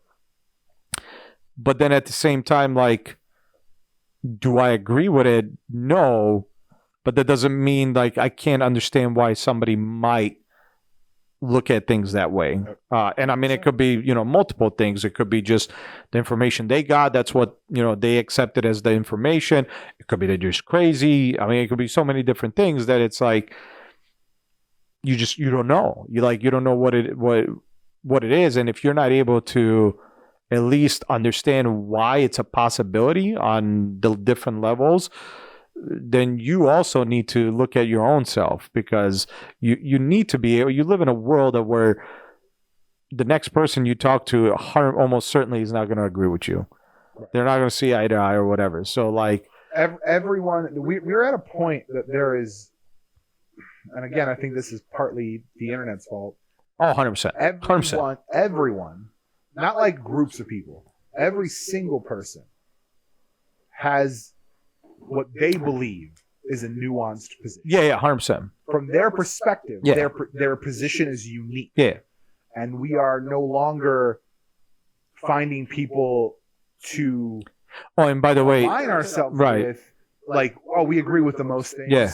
Like, maybe you don't care about this thing, I don't care about this one thing, but we care about all these things together. Yeah. And then that's how we're going to attack this issue. Yeah. No, it's like, I care about all of these things. If I don't get all of these things, fuck you. Yeah. Yeah. So just so nobody's confused, like, I perceive that everything I say is right and wrong. it's right at the time for me. Yeah. But it's also wrong, probably down the line to me. I don't like. I am probably the antithesis of Gary Vee. I do not care about being historically correct. I almost 100% guarantee that I will never be historically correct. I don't want to be looking back in 5 years and be like, I was right when I was 37. I mean, listen, I was listen. When I look back and I was probably not right most times when I was 27. The only thing like that I can almost any time recall that I was ever 100% right, and that I could go back at any point and be like, yeah, like, can you name one point that you were 100% right? Like, yeah. Before I left Circuit City, I said they're going to go out of business. I was right. Yep. They're out of business. Yep. So, like, is there going to be the same thing about a Radio Shack? Because I said if they kept trying to fight. Sometimes when you watch certain people do certain shit, you kind of just understand where it's going to go. All that being said, hold on. Just switch back to what I was saying. J. Jonah Jameson. Yeah. They're taking this guy. And they're saying this is who he is. Yeah. Based on Alex. Yeah. Because like they presented him similarly on the MCU. They're taking that and saying that's how he is in the comics. Right. And like that's why he's never liked Spider-Man, because he thinks Spider-Man is black under that costume. Yeah. Which is funny because Spider-Man's been photographed so many times. And one ripped and without. No, I don't know. I don't know if this is true in the comics, but in the original Spider-Man animated series that we watched back in the 90s, one of his main like reporter guys was a black guy. Yeah, he is. Robbie Robertson has always been black. Okay, so I didn't know if there was, because I know sometimes they add Robbie Robertson's always been in the comics. Well, that's what I'm saying. He has been around for 40, 50 years. Yeah. Okay, so. But nonetheless, the people who like know the comics and have read the comics are like, that's not at all who J. Jonah Jameson is. Right. J. Jonah Jameson is about one thing. He's about the truth.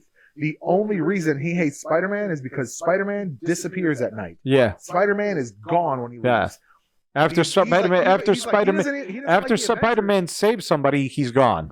He doesn't even like he doesn't like the Avengers, but the Avengers have a fucking mailing at him. Yeah. You know where to go get the Avengers. Yeah. Fuck some shit up. Spider-Man is a fucking ghost. Right. So Spider-Man, he would hate the Batman too. He would 100% hate the Batman. He would hate the Batman. They're like he's a staunch advocate. He's like he's a pro mutant person. Right. He has been he fought for which by the way this is a dude. Which right there, even if he didn't fight for the civil rights in the 60s, the fact that he's pro mutants right there just tells you that he's not what you think it is. He had an opportunity, and this is probably one of as big of an asshole as J. Jonah Jameson is Spider-Man. He's a great character, and I love his like. If I was in the Marvel universe, I would love that guy because he had this opportunity during Operation Zero Tolerance in 1987. They were rounding up mutants, literally just rounding them up. Fucking military organization with multinational backing, and the dude in charge shows up and he's like, here's this disc, everything you need to fucking know, names, dates, places, identities, covert, everything on the mutants, everything you could want to know about the X-Men is on this disc. He takes his cigar and just melts this fucking thing. He's like, what the fuck? He's like, if I want that information, he's like, I'm gonna get it my way. Right. I was like, oh, yeah, because he was basically like, paint me in a positive light. Here's all the data. Here's all the mutant stuff. Right. And he's like, no, you're shady as fuck. I'm coming for you. Right. So, right. Yeah. No, I mean, 100%. Now, listen, man. People are looking always for some stupid shit, and this is going back to like Superman, the sun. Being bi doesn't really fucking matter. What's funny is even if they were like Superman is bi, because it's all happening everywhere or whatever. Yeah, whatever. Are now. Yeah. Just one of the Supermen is bi. Yeah, whatever. I'm guaranteeing in one of the multiverses, one of the Clark Kent was bi, one of those or Clark gay. Kents is bi or gay or pan or whatever the fuck he is. Yeah. Guess what? It doesn't matter. Yeah, it does fucking matter. This is something somebody brought up. I forget who it was.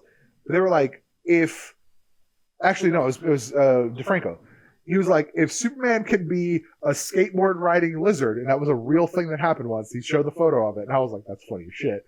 He's like, if Superman could be a skateboard riding lizard, the fuck does it matter if he's bi? Yeah. I was like, yeah. I didn't know about the skateboard, but whatever. But like, yeah. It's an infinite multiverse, right? Yeah. So like, how many other variations? Yeah, for sure, 100%. So then, if he could be anything else, once again, I don't give a shit. I just was, I guess I wasn't surprised. It's just surprising enough that like even that was news and that was pathetic. So yeah, exactly.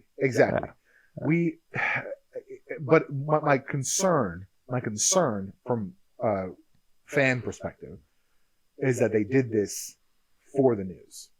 They did this. I'm sure it was to get people to be like, "Oh my God, Superman is bi." Oh, they wanted the news headlines. They wanted people. You're concerned. They wanted people doing podcasts. You're concerned. I'm guaranteeing it. Right. Like I might be wrong, but I'm guaranteeing it. Right. Because if they had just kept him as Superboy and did that, yeah, I don't think they'd get the news. Yeah, no, they wanted people to talk about Superman, and which is fine. It's a kind of a dirty marketing tactic, but it works.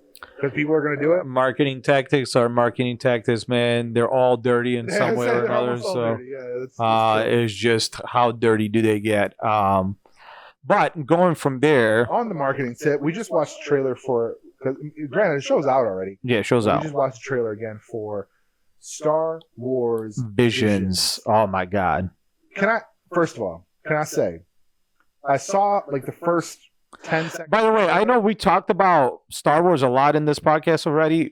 I'm not a Star Wars guy. Like that's fun. Neither am I. I truly don't really. The only Star Wars movies that actually made me fall in love with Star Wars, Rogue One, Solo, and then the Mandalorian show. None of the other shit actually made me fall in love. I did like the first J.J. Abrams movie out of the new trilogy. Right. I did enjoy that just because it felt like a fun action adventure movie. Yeah. And so I dug that, and I loved the comedy in there and stuff. I thought everything was done really well.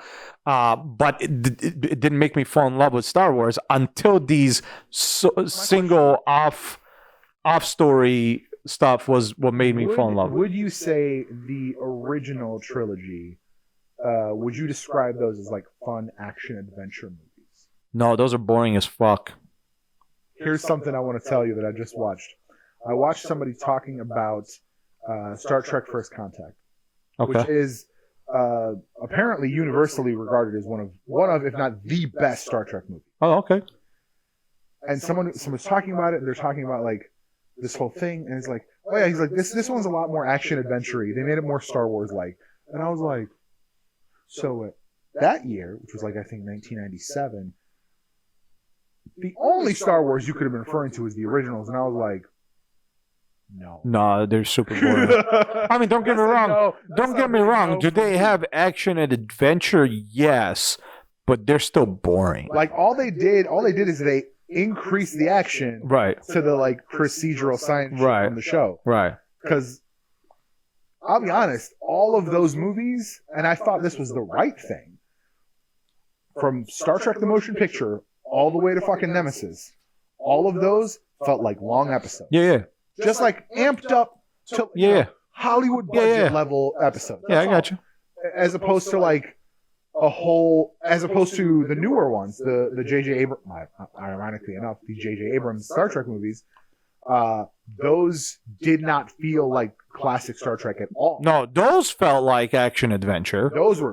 They started with an action adventure concept. Yeah. And then put in the Star Trek shit. Yeah. And I thought that was a good place. Because I always go back to this, but when rest in peace, Chekhov, when he runs through when he goes to like transport them rather, and he like runs through the corridors, I was like, holy shit, they even made the corridor walk exciting. Because in the shows, there's always corridor walks. There's always corridor walks, but they're super boring. Yeah, but because that was the exposition. Right. They talk, and that's you have the little like relationship stuff. Right. Like little bits before between scenes. It was like the transition. Yeah. It was like a fucking white, like scene but just like through a corridor. Yeah. Whereas in this, it was like fucking gunning it. I was like, that's dope. Like, I was like, they even made the Hall run. That's dope. So like, I think it's funny that people brought that up. But like you said, the newer ones, Rogue One was really, really well done. Yeah, it was great. That movie front to back. Yeah, me too. I love the fact that says that they gave each other fuck me eyes. I didn't listen. feel that. If they did or didn't, it clearly wasn't relevant enough because it was literally the last scene. Yeah, it didn't matter. It didn't matter. It didn't matter. I didn't care, and to me, it didn't ruin the movie. Nope. It wasn't the kiss at the end of Rise of Skywalker. Nope. Didn't give a shit. I liked Solo. I wanted more because, fucking. Granted, if you watch the cartoons, which I haven't, so I knew because I've seen clips, but I didn't. Let's just say I didn't. Fucking Darth Maul is alive. Oh shit! Fucking, at the end where they show. Oh yeah. That's true. Yeah. Oh shit! Darth Maul is alive. Yeah. Keep going. What else? Right. That's kind of how I felt. So I was like, I kind of want more, even though I know that was very shortly before the original one. Right. So I know they're not going to expand on that, but they are doing a Rogue One show, so maybe they'll do a solo show. Yeah, I saw that. And I just don't really because that's a show, right? It's not a movie. Another movie they're doing. What they're doing with it? Yeah, I thought it was another movie they were doing. Show. Oh well, because everyone in that movie died. Oh, that's true. Yeah, you're right. It is a show, and I think because we have our own group of people in our Facebook Messenger, and I think when I posted, I said I hope it's not boring. I hope they don't ruin the story or whatever, or something like that. Because I don't really know what they're gonna do. Yeah, I don't know what they're gonna do for the movie. Yeah, I don't know. I don't know. It'll be interesting to see, but it's not exciting. Yeah. Mandalorian, I was gonna watch it, but I was not excited for it. Right. Because to me, same here. I was like, I'll watch. Yeah, I'm like, sure. Originally, honest to God, originally when they said Mandalorian, I'm like, I don't really give a fuck. Because I don't know about you, but even when I watched the originals, even when I watched them in the 90s, when I watched them on VHS, yeah, I wasn't the guy that was oh, fucking Boba Fett, he's the coolest. Brother, I will tell you right now, all these people that lose their minds over those movies, I don't know why they're losing their minds over those movies. Let's say you just because here's the thing, the Mandalorian. I get it, but that's what I'm saying. That's what I'm trying to get to is they never explained that person. Yeah, they were he's just a bounty hunter. He's a bounty hunter. He's the most badass bounty hunter. That's it. That's all you heard. And people, there was nothing else. Yeah, and I'm like, how did you fall in love with that when there was nothing? They didn't even really show him do anything. And when they did this new show, I was like, I guess you could do a show. I'm like, okay, if it's a bounty hunting show, all right, sure, whatever. I'll give it a shot. And I enjoyed it. I loved it. I loved it. It's still not excitement. I enjoyed the shit out of it. Yeah. It was good. But if they did a season and I wasn't aware that it premiered and I was 3 weeks behind, I wouldn't be fucking. I got you. Yeah. When I saw this trailer, like I said, 10 seconds. Yeah, Visions is crazy. Trailer, I was like, stop! I'm fucking sold. I don't care about the rest of the trailer because to me, the stuff that was really cool in Mandalorian was when they did the Western and and Japanese style filmmaking. Yeah. They did the fucking sword fight and the gunfight. Yeah. Thought that was dope as shit. Yeah. And it's funny because people are like, because now people are shitting on the anime because they're bringing in anime and Japanese influence to Star Wars. I was just you guys fucking I was just gonna say that. So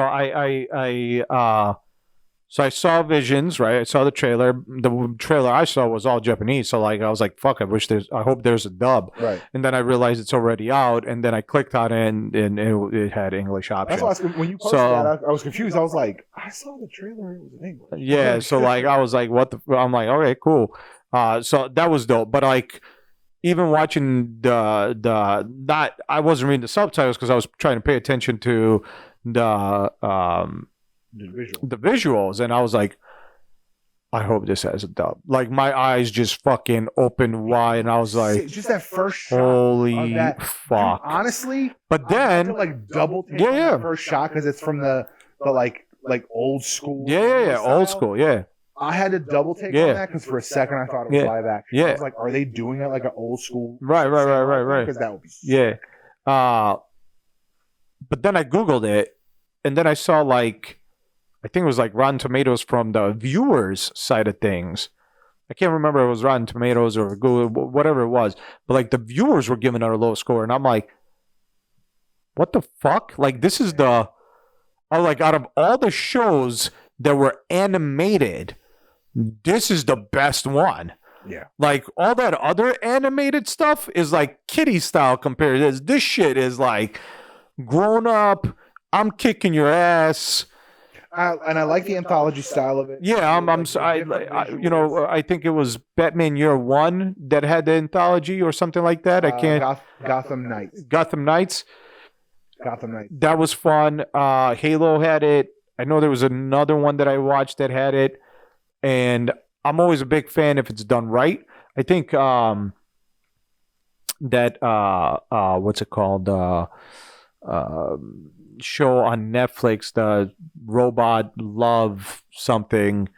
Robots Love Death Robot. Love Death Robot. I believe that's similar to a anthology style, from what I understand. Oh yeah, it's an anthology style show. I watched the one episode. It was dark as shit. Right. Yeah. And it was like when I was in Colorado. Andrew was like, "Oh, let's watch this," and I was like, "Yeah, fuck it, I haven't seen." And he's like, "It's not like an ongoing story, so you just put on a mid-season episode."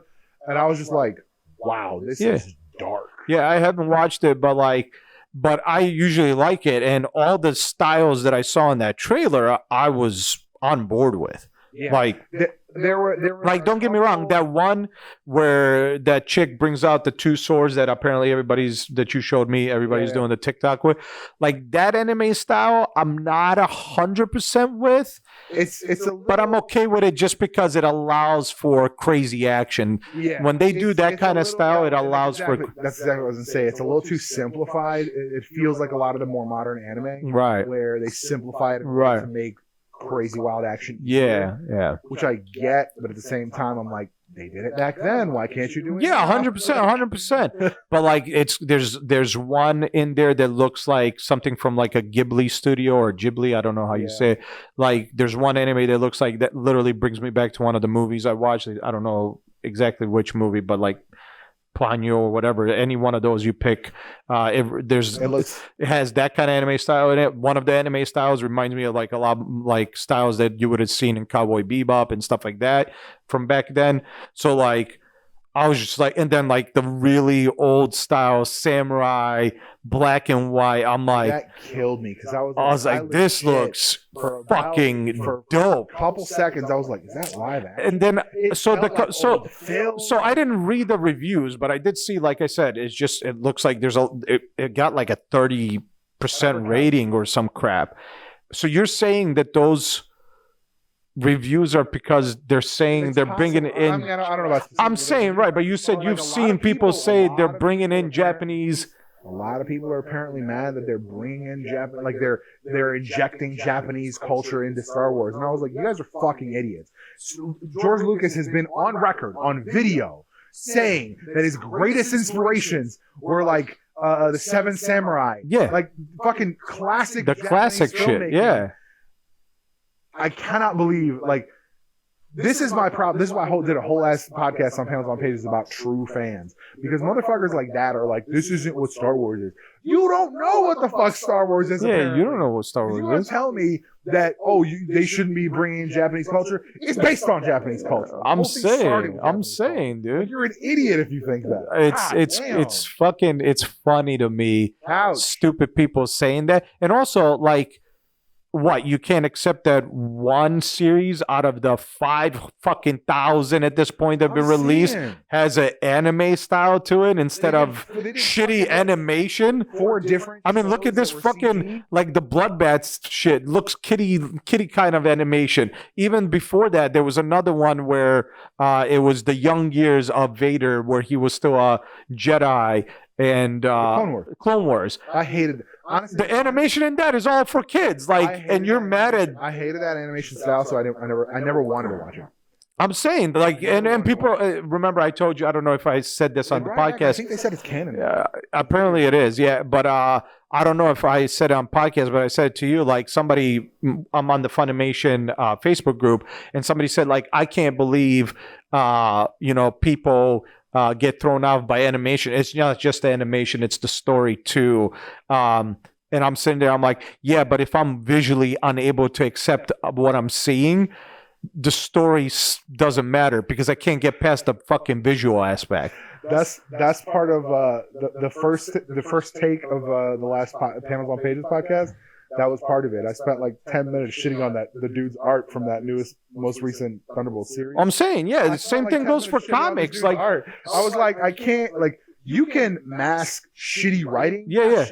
Not like terrible. Not terrible, right? If it's bad, if it's bad. like mediocre writing, great art, I don't care about the writing. Right. I can just look at the really cool action. Yeah. Like that. And you can mask really like mediocre and sometimes even shitty art, right, with great story. Yeah. But when it's mediocre story and mediocre, right, art, I'm saying, not really. I'm saying, yeah. So like, but yeah, so it's like it's kind of funny to me to see people freak out because one series, and they didn't even. I think right now they're saying like we haven't determined if it's canon or not. These are just stories that could be. They said something. They said something like it could be in the Star Wars universe. That's how they worded it. So they're not saying like it is in the like it's canon. It's like part of the main story. It's just stories that could be in the Star Wars universe. And I'm like, how about we just say they are in the Star Wars universe? Because what the fuck does it matter? It's not the main it's not the main story. So what does it matter? Like, it's different Jedi, it's different villains, it's different characters altogether. So, like, who the fuck cares? Who the fuck cares if they told these stories this way? Oh, you can't watch it because for some reason you don't like this animation style, but you like the little kid animation stuff? I don't know. Like, I don't know how do you accept little kid animation shit? I'm saying, but then you can't watch Japanese influenced anime style? Dude, to me, that immediately rings of people who are trying to like keep something American. Oh yeah, 100%, 100%. And ultimately, those are probably the same people that were like bitching about buy Superman. Those are probably the same people that were like when the first trailer for Force Awakens dropped. Those are probably the same people that were like, how is a Stormtrooper black? You can't have. Oh yeah, probably. Yeah, probably. Yeah. Probably the same exact. Probably the same exact people. Yeah. They're trying to keep it American. Yeah, 100%. On top of that, 100%. They're trying to keep it white. Yeah, 100%. So like it's stupid. Really, it's dumb. Really fucking stupid to like say that. Oh, you can't inject. First of all, to say that you can't inject X or Y culture into it is stupid because it is a galaxy far, far away. So it's all cultures. I mean, literally, if you liked Rogue One of the guys in there is definitely yeah. He's a Ronin for sure. Yeah. I'm sitting there, I'm like, you can accept that, but you can accept this? Go fuck yourself. So go fuck yourself. I hate it. Like it's dumb to even like put Also, by the way, if you watch the lightsaber combat, usually looks like samurai combat. Because it's based on outfits, the Jedi outfits based on yeah, right. Like you can't there is not there is a very little of Star Wars that isn't based on Japanese culture. Dude, it's just like, it's so fucking stupid, man. So stupid. But yeah, so I saw the bad reviews, but I didn't even want to click on to read any of them. I was just like, I saw people's reactions. Right. All I did was like I saw it was rated low by users, and I literally sat there and I was like, don't care. I'm like, I'm gonna watch this series. I don't give a fuck. Fuck you. I don't care what your stupid review is of this. Right. Like whatever problems you have, that's your problem. You need to probably go get that checked out. Exactly. But one more real quick before we go. It's actually what you were gonna bring up. How did you run out of gas in Colorado? Oh yeah. Oh dude, I gotta tell you. Pepper, couch. Apparently now there's a second dog causing technical issues. I don't fucking listen. Second dog. So I'm driving. This is my friend who's in town. He came from here. Okay. He is now. He came to Colorado from here. From here, he moved to Colorado. Okay. And when I was going to Colorado, Eric was like, "Oh, you should go hang out with Kevin." I was like, "Yeah, sure, fuck it, I don't care." Like I don't like know the dude, but like I'm cool with him. Like I've hung out with him a few times. You kind of know. Yeah, like I kind of know. I was like, cool, whatever. It'll be like one other thing to do in Colorado. Yeah, it gives you something else. So I was like, hey, I'm gonna go do this, and I've been driving around because Andrew doesn't have a car there. They ride bikes. Yeah. Because his one car got stolen, then his second car. Well, it's not even that. It's just that like it's easier and it's faster. Well, yeah, it's easier, faster, but also it doesn't help that two of your vehicles got stolen. During lunch hour, because they have this like roundabout thing. He's like during lunch hour, he's like, I left home, picked up food, ate with my girlfriend, came back, and the same people that were waiting to turn. I believe it. I was like, fuck that. I believe it, 100%, man. Traffic sucks. Fuck that. Any major city is going to have shitty traffic, period. So basically, I was going back the way we came because I was heading, because he lives like 2 hours, about 2 hours west of Denver. Oh, okay. So he's moved significantly. Yeah, and Kevin lives like right by Denver. So I was like, well, let's like meet somewhere in the middle. I found like a little town in the middle, and I was like, all right, cool. Like, start heading out. I'm driving. And I'm not really thinking about anything. I had been driving for 2 days since we got there. Had not filled up. But it's a Prius, so like I wasn't. Yeah, really it's got gas. We were gonna fill up before we left, right? Yeah. No big deal. So we're driving. It's just me. So it's just me in the car. I'm driving, and I look at how much time I've got left. I was like, oh my god, I got 15 minutes, no problem. I'm almost there. Easy. I felt bad if I was going to make him wait. Yeah. 15 minutes, I'm like, I'm only going to be a few minutes late. Yeah. And I'm like, oh, I wonder how much time I have left on the gas, because I hadn't thought about that. Because I had just just gotten to the stretch where I realized I hadn't seen any buildings. I hadn't seen shit. I hadn't seen any ramps, no exits, nothing. Nothing like get off here to get gas. Yeah. Nothing. I'm like, oh, I wonder how much time I got left on the gas. I had 11 miles left. And I had, I think, 35 miles to go. Oh, my God. And I was like, okay, this will be fun. There's going to be a gas station soon.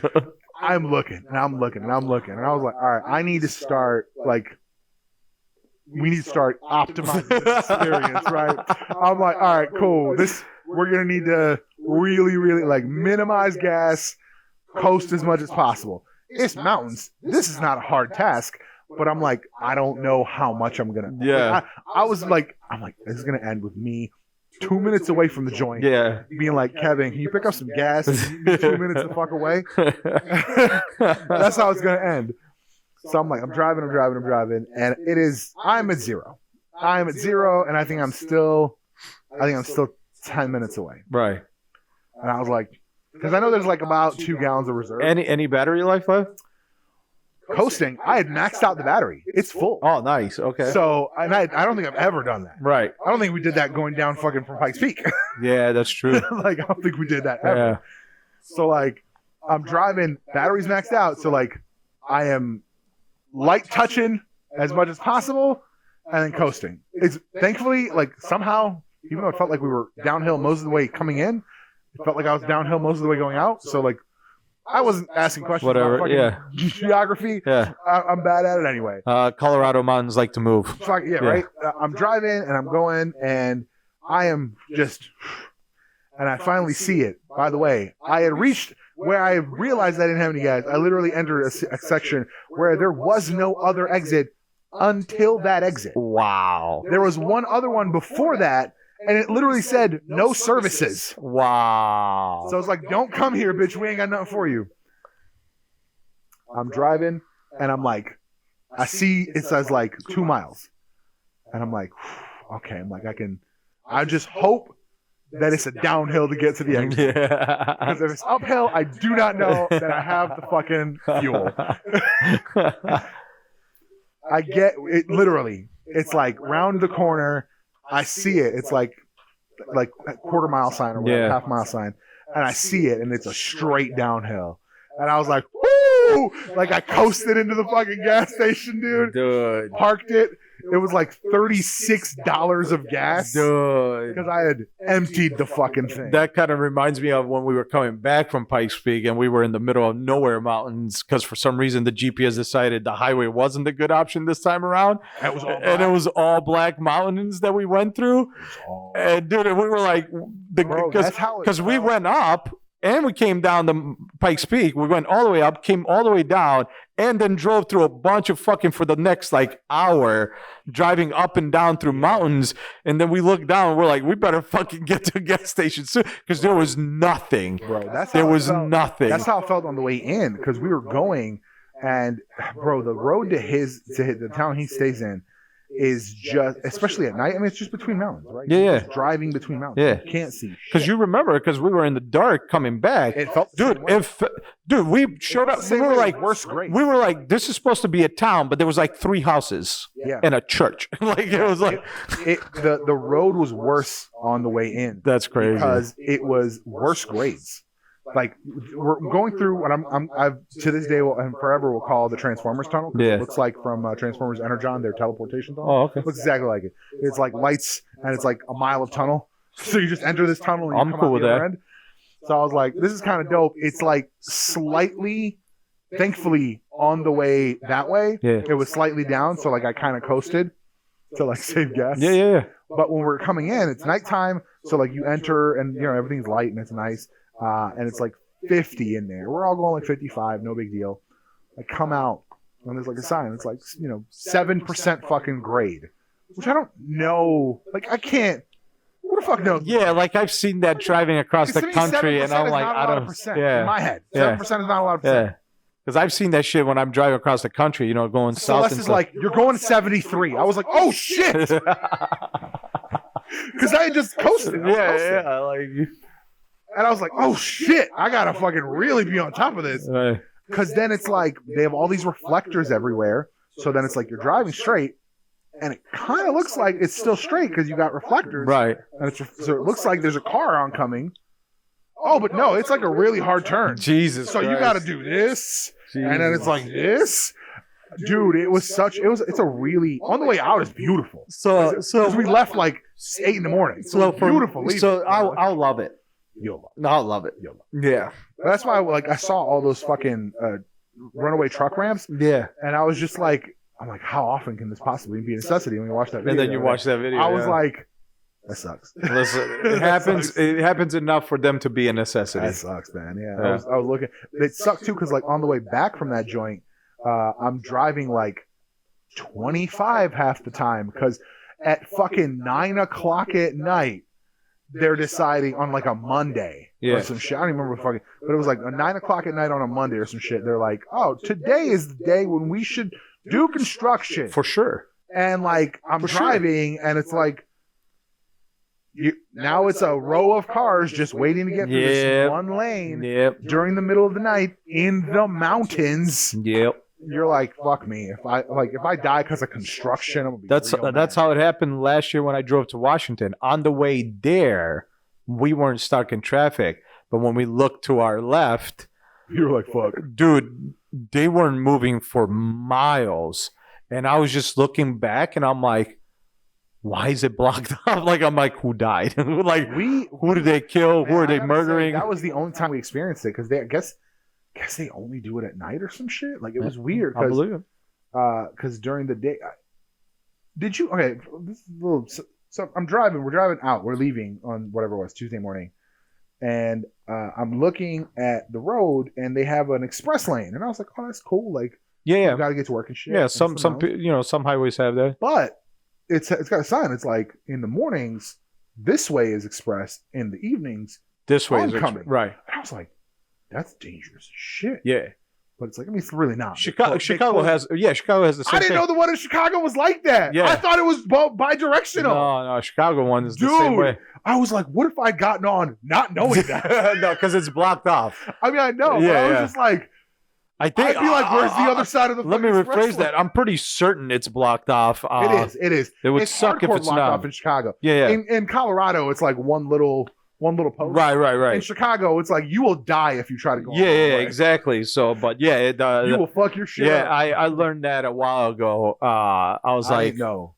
Has anybody like when I learned that originally? I was like, has anybody gone to the wrong way? Did they like not realize it was blocked to out? me, and did they blow it? Honestly, to me, I was like, oh, this is like a paid express road, like extra lane. That's how it's always been in my head. Right. And when I came back, I told Erica about the one in Colorado. She's like, yeah, that's how the one in Chicago is. I'm like, no, it's not. Yeah. I'm like, you're crazy. Yeah. It's got 2 lanes. Yeah, that's She's how like, it is. No, it's one lane. It's one express in the morning and express out at night. That's why it's never open at night. I was like, that makes so much sense. It would make sense because like, usually in the morning you're going to work to the city. Work, yeah. So I was like, that makes so much sense because I like every time when we're going into the city like during rush hour at night, I'm like, why isn't this open? Yeah. Well. Because I'm like, why isn't this open? Like right now is when it should be open. Yeah. What is this for? No, it's That's wild. I remember the first time I used the Express, I was like, this is a thing, and then I'm like, but what about the other side? Like literally, that's what was going on. I was like, the other side doesn't. My same question. I never used it. Yeah. I never used it. Wow. And so like when she was like, oh yeah, it's 1 in the morning, like 1 way in the morning, crazy. 1 way I was like, that's fucking nuts, dude. It's crazy, dude. And that's like someone had to think about that. Yep. Someone had to come up with a suicide route. Yeah, literally. like legitimately. If you do it wrong, you're gonna die one way or another. Yeah, man. I was like, shit. All right, that's good to know now. I guess. Glad I never fucking tried it. 100%. I don't think it's ever been like lackluster blocked off. I think it's always been pretty sturdy. Right. But like, it's just like mind blowing. It is like, mind blowing. Shit you never knew, but then when you find out, you're like, how the fuck? Because all it takes is somebody that falls asleep and goes through the barrier, or some crazy motherfucker that's like, I'm snapping today, motherfuckers. They're not gonna make it to the street. Right. Because usually it's like it's a hard block off. They've got like open like gates. Yeah. You gotta. You stop. I'm pretty sure you stop. You don't come home. Well, you stop. you don't come home. Especially depending on you definitely stop though. Yeah, you definitely stop though. You're not gonna kill anybody else. But yeah, man, it's those express shit is crazy. But I can't wait, dude. Honestly, I loved Colorado so much when we went. I think visually, like especially near like.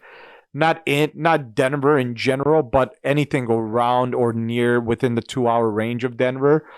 Just beautiful seeing the mountains and fucking just the scenery alone is just amazing. Yeah. Like the Red Rock that we went to go check out. Red Rocks is beautiful. Dude, that's amazing. I still look at that footage. I watch that video every once in a while. while. Dude, yeah. Like I'll go back and watch my own video just to watch like all the shit that I got on camera with like the mountains and stuff like that because there was just so much. It was absolutely amazing.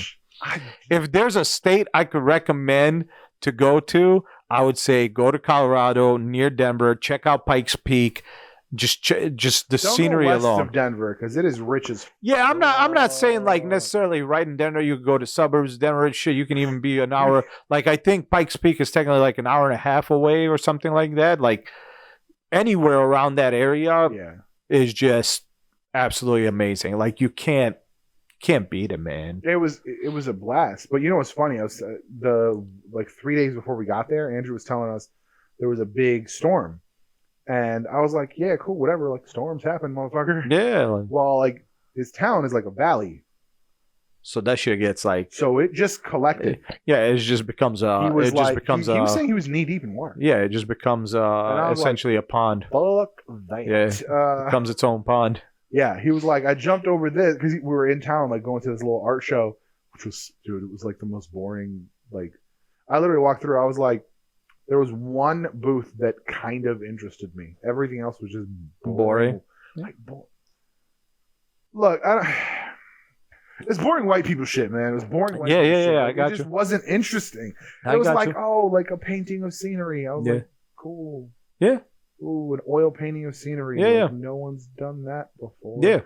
The one dude like was interesting with shit. His shit was ridiculously expensive, but it was like white people shit, like massive carvings of like mountain lions. Oh yeah. Like cool that you can do that. That you have the ability, like the skill level. I appreciate. I'm not gonna talk about giant. I'm also not gonna spend that kind of money. And I don't want a statue of a mountain lion in my house. That's how those people that win the lottery go broke. They buy giant fucking statues. Yeah. They're like, how much did that giant ass statue of that lion cost? Oh, it was like, $500,000. The one that was interesting to nice me, spending. and that was more so, and again, it was more so because of the craft. This dude made like metal sculptures, and it was all like welded shit, like smaller bits. Yeah, that's cool. And I've seen shit like that before, so I was like, that's dope. Yeah, like I really appreciate that craft. Right. Like the statues were okay, but like that I really like more so than the like wood carving to me is like.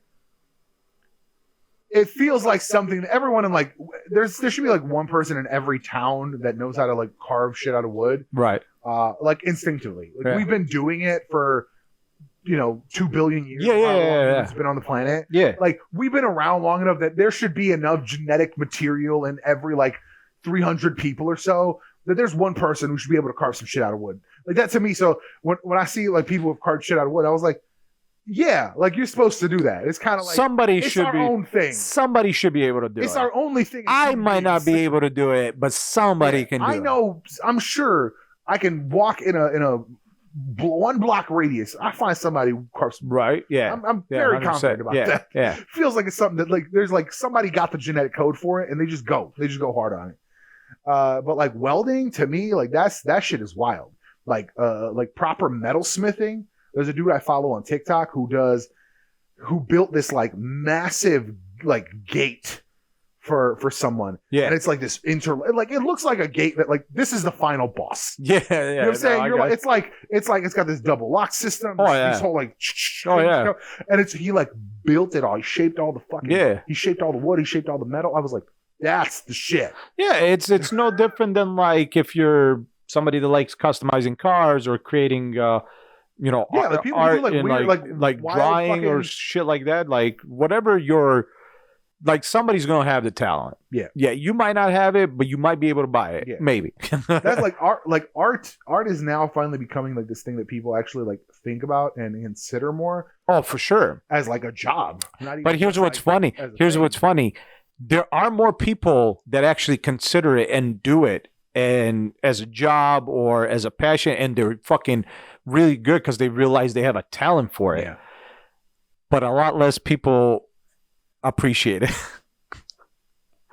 Yeah, weirdly, like a lot less people appreciate it. A lot less people who aren't those people appreciate it. Yeah. That's what I'm saying. Yeah, who aren't those people? Yeah, the people who aren't those people don't appreciate it. That's what I'm saying. Right. Like the people who would want to see it, but not necessarily have appreciation.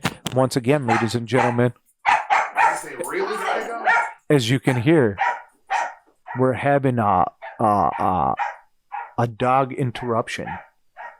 It is a technical difficulty that we experience here at T3G Media. This is what happens when you don't have an office to record out of, when you got to record at home. Ladies and gentlemen, this is a one-man podcast officially. Anybody who's listening out there, please remember we have our podcast on pretty much everything.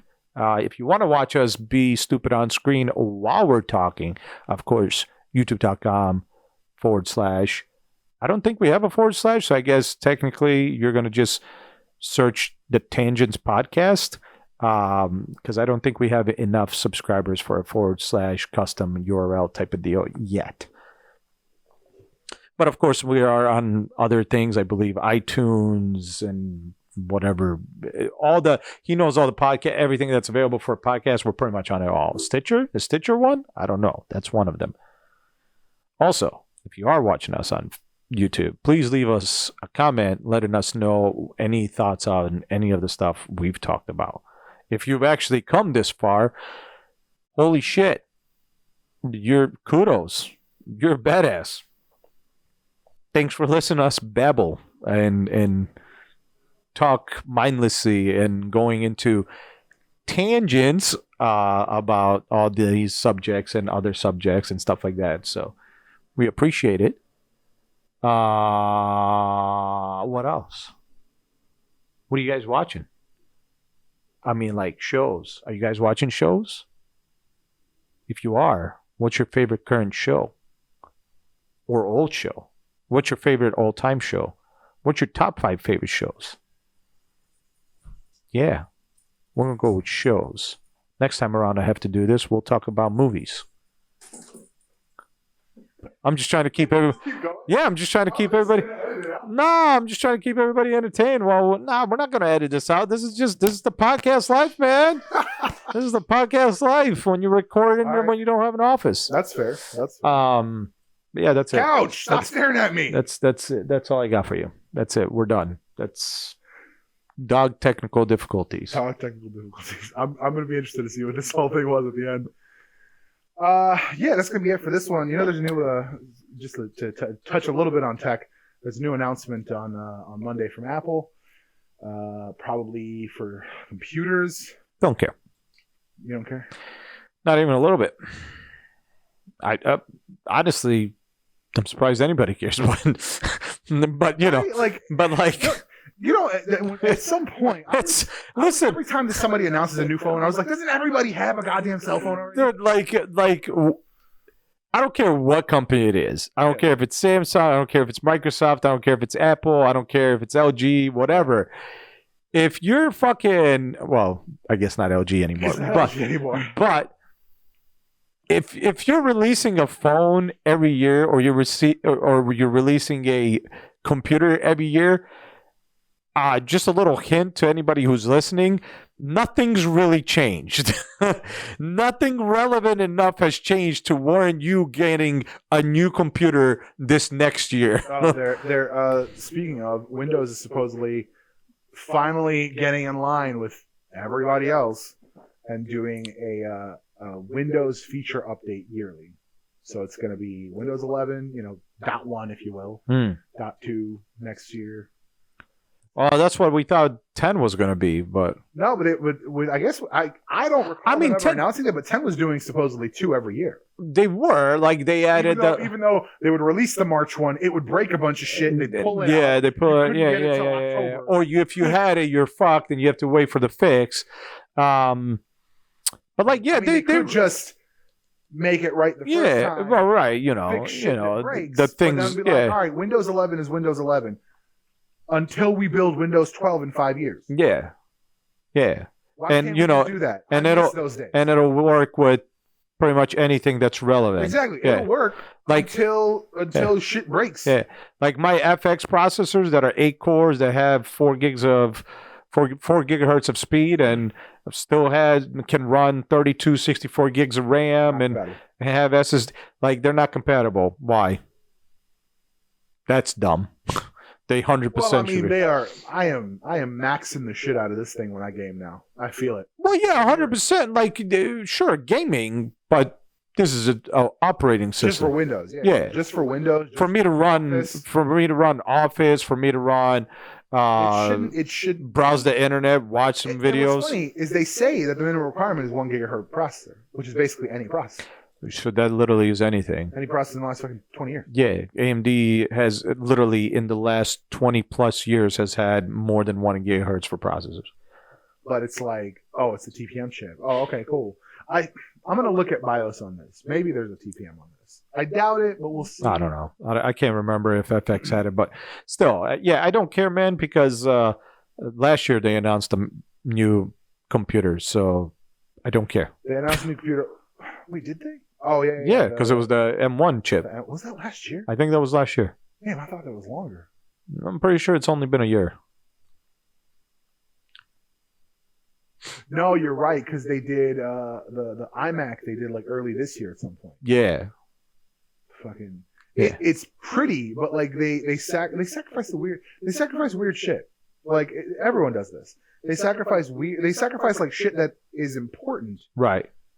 For like weird things that most people do not care about. Yeah. It's like, oh, it's the thinnest iMac. Cool. No one cares because it's not going to be like sideways on a desk where people are going to be looking at it all day. Yeah. It's going to be up against the wall. Yeah. No one gives a shit. Especially since iMac no longer can do the target display mode, Yeah. nobody's gonna give a shit. No one cares that it's thin. Yeah. You know what I would care about? What? Oh, it's thin? Oh, well, that just means I can't upgrade shit. Because almost certainly, definitely. because It's all M1 now, baby. Right, Apple M right, processors now. right. You can't upgrade shit anyway. Right, but even if they are M1 processors, I should still be able to upgrade RAM and hard drive space, but can't. No, the M processors have the RAM built in. Well, I know, but they've had RAM built in even before M processors, so it doesn't. Oh no, I don't mean like on board. I mean like it's in the chip. Oh well, that's dumb. Yeah. So that's what everyone's gonna go to. That's what everyone's gonna go to. And well, thank God I love building my own computers. I mean, I would say no. AMD's not going to do that for their CPUs that they sell. That's not happening. Yeah, there's just I'm thinking of a way that could be done like financially, but it wouldn't make sense. Like if you're let's say because you look at a top line Ryzen processor right now, you're looking at $600. Yeah. To get let's say they were only integrated options. If it came with that, would probably only come with 16 gigs of RAM at $600. Yeah, and we need more. 2 gigs of RAM, which you almost certainly have to have. Now you're paying $700. We need $800, and if you're just for the processor, and you haven't even put it on a board yet. Yeah, and if you're us, you need more like 64 to 128. 128, yeah. Especially if you're gonna keep using fucking Adobe. Yeah, yeah. So at the end of the day, I'm still mad about that. All I was doing, I was not doing anything fancy. I was not in After Effects. I was not doing 3D fucking rendering. No, very All basic I was shit. doing was tracking. Very basic shit. Tracking a mask, one frame at a time. And if I did more than 2 frames, Yeah. it would be like, can't fucking save memory, need more No. memory. I was like, how? 64 fucking gigs. Very basic shit, man. It's dumb. Yeah. It's dumb, and it bothers me. Yeah. And, No, and I'm honest with you, this daily vlog thing is really making me rethink switching to Resolve. Really making me rethink it. Like you want to switch to Resolve? Yeah, I'm getting faster in it.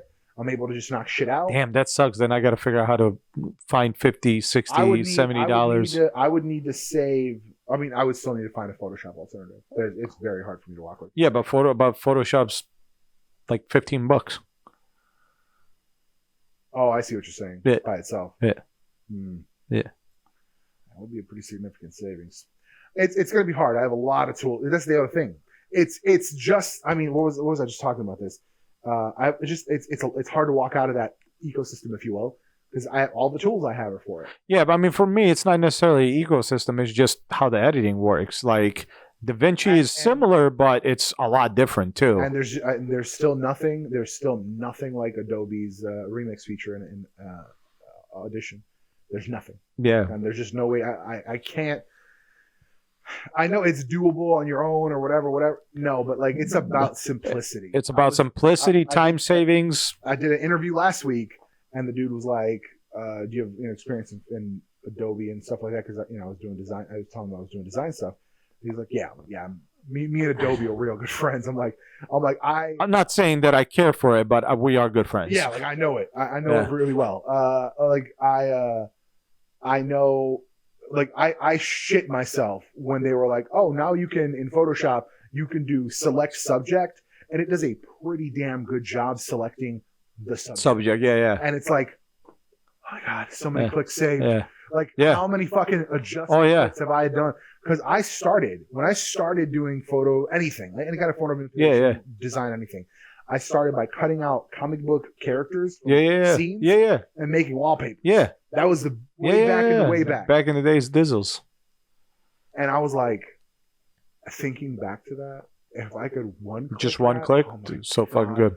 I would have made 1,000 of them. I'm saying. I made maybe let's say 50. Yeah. I would have made 1,000 of them in a day. Yeah. I would have found every fucking comic. It would have been super easy. And was just super easy. I was so when that came out, and then I know when somebody was doing like a beta of Premiere. Yeah. They're dancing around like a similar thing in Premiere. Yeah. Where you can select like masks. Yeah. The same way. Yeah. I was like, oh fuck. Yeah. If you're wondering why we're hating on Adobe even though we use it, it's because Adobe tends to not run the way it needs to.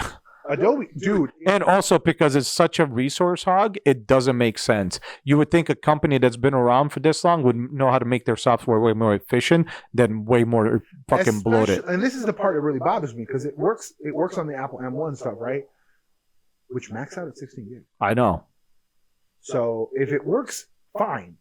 And not just fine. It works great on M1. Yeah. People have said 4K editing, no skips, no fucking lag. Which is interesting. Which is insane. Yeah. I had 64 gigs in a Ryzen 5.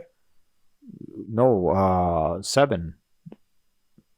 There you go, Ryzen 7. Yeah, you got the Ryzen 7, the 8 core with 16 threads. Yeah. Yeah, it's like the 5800X or 5700. I put a 4K clip, one 4K clip with no audio. Yeah. And if I try to scrub more than twice. Yeah, it loses its fucking mind. Yeah. It's stupid. I don't understand what exactly is happening. And we have better on Adobe. And we have 8 gig cards. Yeah. Dedicated 8 gig dedicated cards. Where usually the laptops are integrated. Especially the Macs is all integrated. Yeah. It's all in the fucking chip. Yeah. But doesn't make sense. What exactly is happening at Adobe that it works so much better on Apple? Unless Adobe's preferably coding it better for Apple products. You could, I guess, but you are shitting on a whole segment of the fucking. 100%. I don't get it. 100%. I don't get it. Honestly, if I knew how to make fucking software, I'd make my own Adobe-like editing process. But make it way better.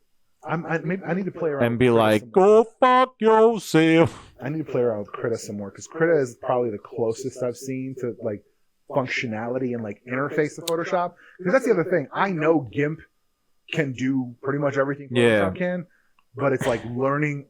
I would have to learn the software. Yeah. And I just don't have that fucking mindset. I'm 37. Yeah. I don't have that. Sometimes I just I like to learn things, but a lot of times I have to pick and choose what I want to learn. Yeah. Back in the day, I could just learn something because it was just easier. Yeah. Now it's do I really want to learn that? Yeah. Or do I just want to learn this? Yeah. And then I'll let somebody else handle that. Yeah. And that's one of those I wanna push it as far as I can, grow it as far as I can. And I want to get at least enough money flowing through the business that I can hire an editor. Oh yeah, for sure. I don't have to give a fuck. Bro, I was just telling I don't know who I was talking to. I think actually it was my therapist, now that I say that. And I was like, yeah, I got enough content to last me the rest of the year. I just haven't edited it. Recorded it because I got the introduction video to the new car, then I have the starter, then the brake booster, then the new brakes, then the wheels with the rear taillights with the screen. I have the clutch line for the Honda still. I still have one more 240 video where we're doing the welding and stuff. I have a shit. Did you have a video where you do the walk around with the final look of the 240? Yeah. Is that going to be in the last video? That'll be the last video. Yeah. I mean, it's not perfect. It's nowhere near done, but it's saved. It's not rotting itself away anymore. Right. So I was actually going to ask you about that for the winter. Do you want to put it on not jack stands? The problem isn't that it's sitting near snow. The problem was there was a rat's nest that was absorbing moisture that was causing the rot. Mm-hmm. Yeah, but now that there's nothing in there and it's fully painted with rust protection, that's not going to happen. Well, that's good. Yeah, that's all that's been taken care of. That's good. Yeah, it's good. I mean, it took some work and needs a lot of more work, and the work isn't the problem. It needs the money, and that's the problem. So, ladies and gentlemen, if you're on here, why don't you youtube.com/Full Throttle Auto, all the subscribe, just subscribe, and subscribe. Subscribe, comment, and subscribe. I mean, it's the stuff that gets us going. One last topic here on the car side of things. Erica and I were going to the grocery store the other day, and it was right after a pretty big storm. Uh-huh. And so, on Addison, on 53 in Addison, on 53 in Lake, that corner going to Walmart and Wingstop and all them. Yes. That entrance. You know how that gets flooded? I don't know if you do know that. That entrance gets flooded. Like if it I rains, was not aware that it gets like flooded. if it rains, that will get flooded. Yeah. Like I've seen people get stuck. So like if it rains, if I even see a little bit of water, because I can't judge how deep it is, I just go to the next entrance. You go to the light then. Yeah, I go to the light. I don't even care about that. Yeah. Like I will not try it. Yeah. I'm driving, and the car in front of us is a Tesla Model 3. And I don't know if you know. Tesla Model 3s have a bit of a problem that if the rear bumper is not perfectly attached, if there is any sort of gap, it will literally act as a fucking scoop. And if you drive deep enough water, it will just collect water. And I watched a video of this dude was on a highway, hit a fucking like puddle, and it wasn't like a ridiculously deep puddle. I would say maybe 6 to 8 inches. Mm-hmm. And it ripped the fucking back bumper up because it just caught all the water. Yeah. And I see this dude pull in, and I was like, bad idea. I was like, bad idea. Nothing happened, but I was like, I would not have wanted to roll those dice. I mean, a lot of cars. So essentially, like, there's a lot of cars that have a bumper that acts like a parachute and gets shit. That's why a lot of like Miatas, the Civic hatchbacks and stuff like that, you'll see holes in the bumper. It's to allow the air to be able to exit, because it literally acts like a parachute and holds the car back. And since the car doesn't have enough power to fight it, essentially it's making the car drag and go really slow. But this is true for most cars, because there's nothing preventing that from that hole of a bumper on the inside to not be a hole there that contains shit, if it's rocks, wind, water, whatever. Well, with the Tesla, it's supposed to be the way because I watched Rachel rebuild, so I seen the bottom of them. It's where, because the battery is all down there, it's supposed to all kind of be like one flat surface. So yes, so that's called a Tesla problem, that they're not properly fitting the right panels. So that's called a flat floor. At least essentially it's known as a flat floor for even in performance vehicles. It's actually good for aero and stuff like it's that. great for aero, it's great for reducing drag and all that stuff. However, depending on how whoever made that flat floor, if it's from the manufacturer or if it's aftermarket, it could be good or it could be shitty. Sounds like Tesla half-assed it, which is not surprising, because it's not even that they half-assed it. This is just like their ongoing thing. I was watching.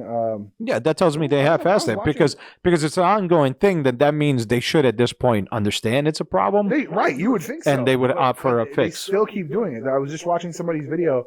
This young woman was talking about, she's like, shout out to Tesla for making an affordable electric vehicle, but like, maybe get your shit together. And she like goes through, this is her own car, just parked in her garage.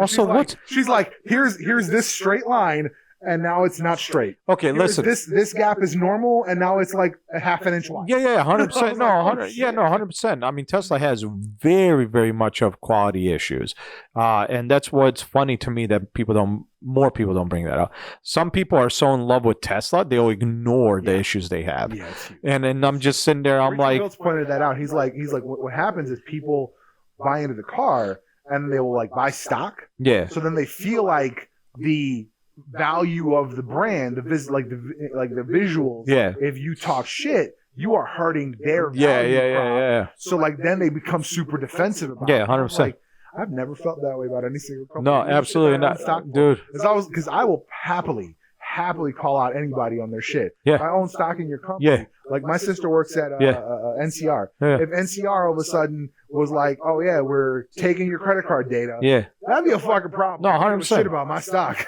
Yeah, 100%. Like, to me, it's like, I don't give a shit who you are. Even if I've invested in you, even if I originally believed in you, but then you release shit product, I gotta call you out, homie. Yeah. Like, I can't be blind to it. I can't be just like clearly like, I'm just gonna ignore it. It's not there. Right. No, then I'm just lying to myself, and I'm protecting somebody who didn't give a shit this time around. Yeah. And that's the problem. You need to give a shit. Anytime, no matter who it is, like if it's your shareholders or if it's your customers who buy your shit, you need to give a shit. And so if you don't give a shit and you put a half-ass job into it, nobody should be supporting you. Agreed. You should at some point then lose your company, be bankrupt, and maybe try again or don't try again. Who knows? Yeah, right. Like if you're gonna keep half-assing, just don't try again. Exactly. So like at the end of the day, yeah, I'll give anybody shit. I don't care who you are. Stop half-assing shit. Do your job right. Dude, it's wild. And your job doing your job right doesn't mean like, well, I get sales. That's not doing your job right. No, that just means you know how to get sales. Product. Yeah. And on Rich Rebuilds, they one of the new Model S Plaid. Yeah, the Plaid. The Plaid. I'm gonna call it the Plaid because I'll go into it next time. They took it apart.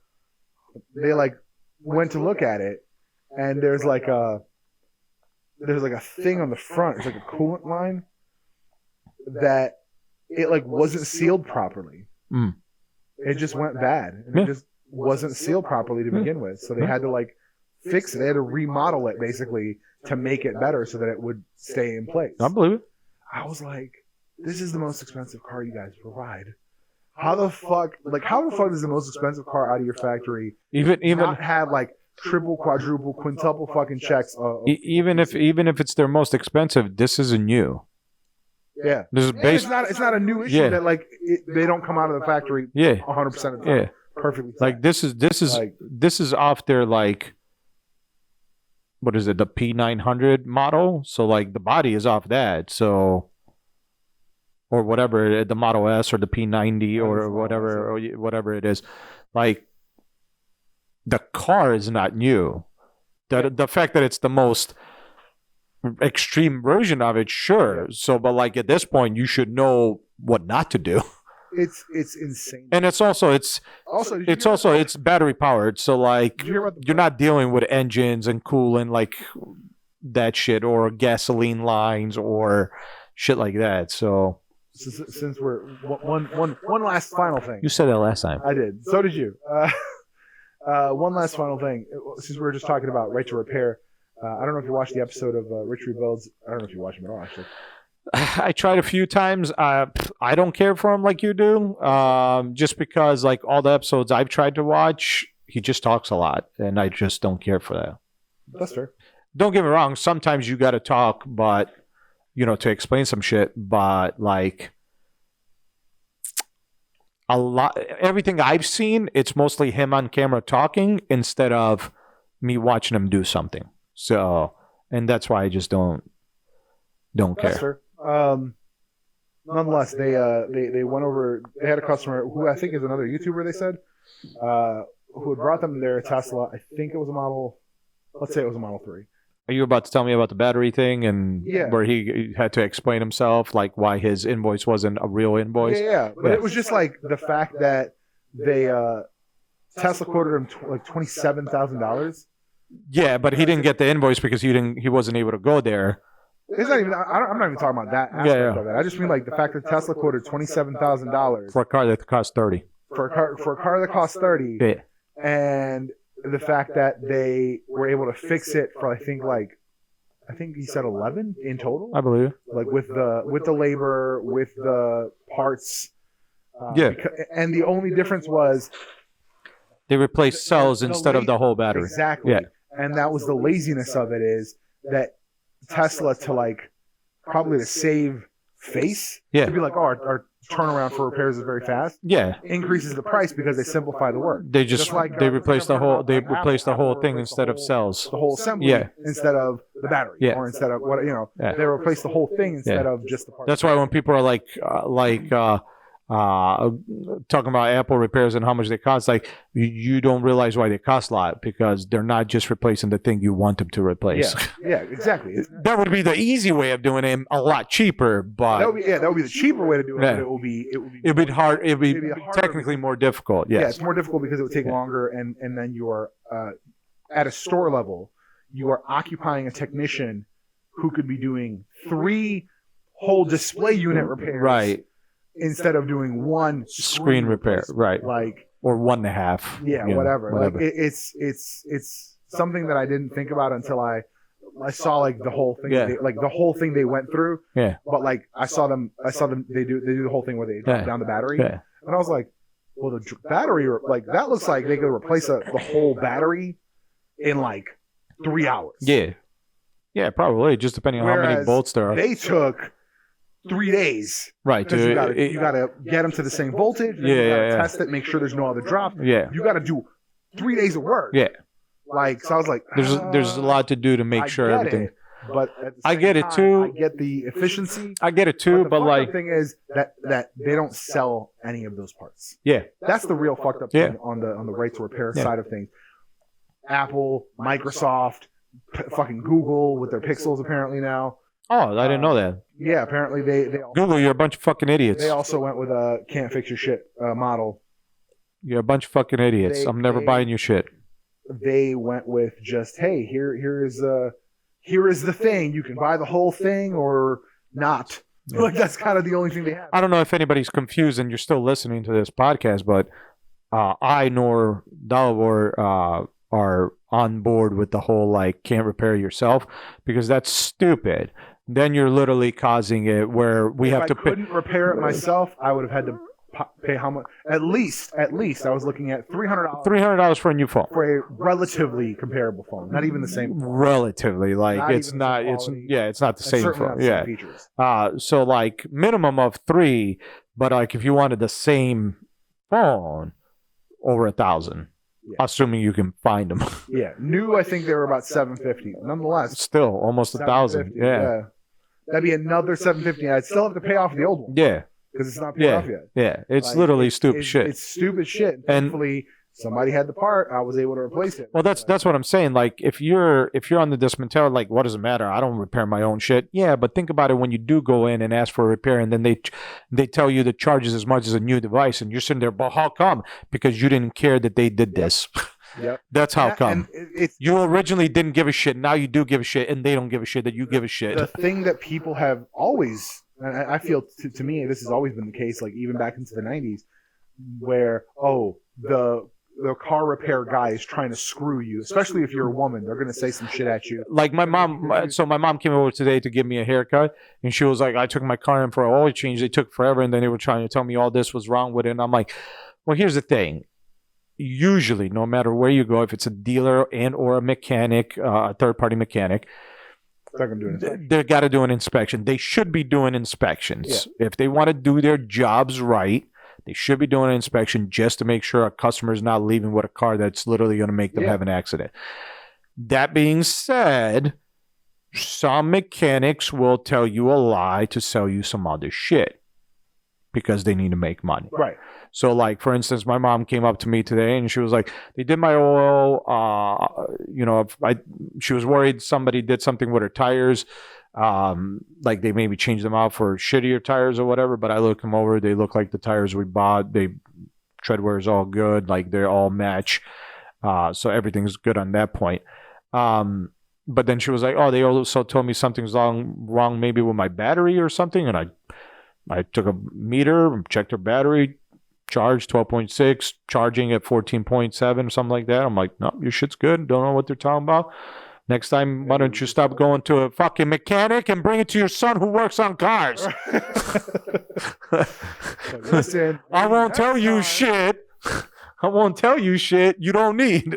Maybe next time. But no, that's the thing. And I think if we allow these companies to just be like, we can only do it this way, you're not even going to have the opportunity to go to someone where they might be screwing you out of an extra $50. Yeah, 100%. Because the dealer will be the only place you can go. And they will certainly screw you for a lot of money. Extra hundreds of thousands of dollars. Yeah. Because they'll be like, your Honda, like we talked about before, your Honda alternator, it costs $400. Yeah, my Honda alternator from Duralast, from AutoZone, is $500. I can only imagine what it's from fucking Honda. Dealership. It's probably like $1,000. $700,000, probably $1,000 installed. And if that was the only place you could buy it, you'd have to get it there. You would have to. Or you wouldn't be able to drive your car. Correct. And that's why like the right to repair shit is so important, because super important. Because if we let these companies just bend us the fuck over, here's the thing: if you're they're not gonna not fuck us. Let me put it to you this way. Even if you're somebody who doesn't repair their shit and does go directly to the manufacturer, so if it's Honda, Toyota, Apple, Microsoft, Google, whatever, those companies are already taking advantage of you. I know you don't want to hear it, but they are. They really are. Now, a lot of times, like for instance, like when it comes to cars, it's not necessarily the company that's taking advantage of you, it's the dealer. Yeah. The dealer doesn't have any rules or laws or regulations they have to follow where it says they can't fuck you on the price. That's why when you go to a dealership and you heard a popular car was supposed to be 34 grand, but they're selling it for 50, it's because they're selling it for 50, not because that company who made the car, like for instance, let's say Ford, like for instance, a good example, the Ford Focus RS came out, was a big deal. Not to everybody, but everybody who was an enthusiast, was a huge deal. The car from Ford as a manufacturer suggested retail price, which means if the dealer sells it for this much, the dealer's still making money. Right. Was supposed to be 36, 37, something like that. Dealerships were selling it for 50 and above. Because they wanted to, because they knew it was popular. Because they were, exactly, they knew they were. Not because they were supposed to. They jumped on the hype. Because they wanted to. So when it comes to that kind of stuff, you're going to get screwed. Obviously, having third-party mechanic options, especially if you know like a relative that's a mechanic, owns his own shop, or vice versa, can save you a shit ton of money compared to going to a manufacturer. But there is arguments on that left to right that you can go into that I don't want to go into right now because it'll take fucking forever.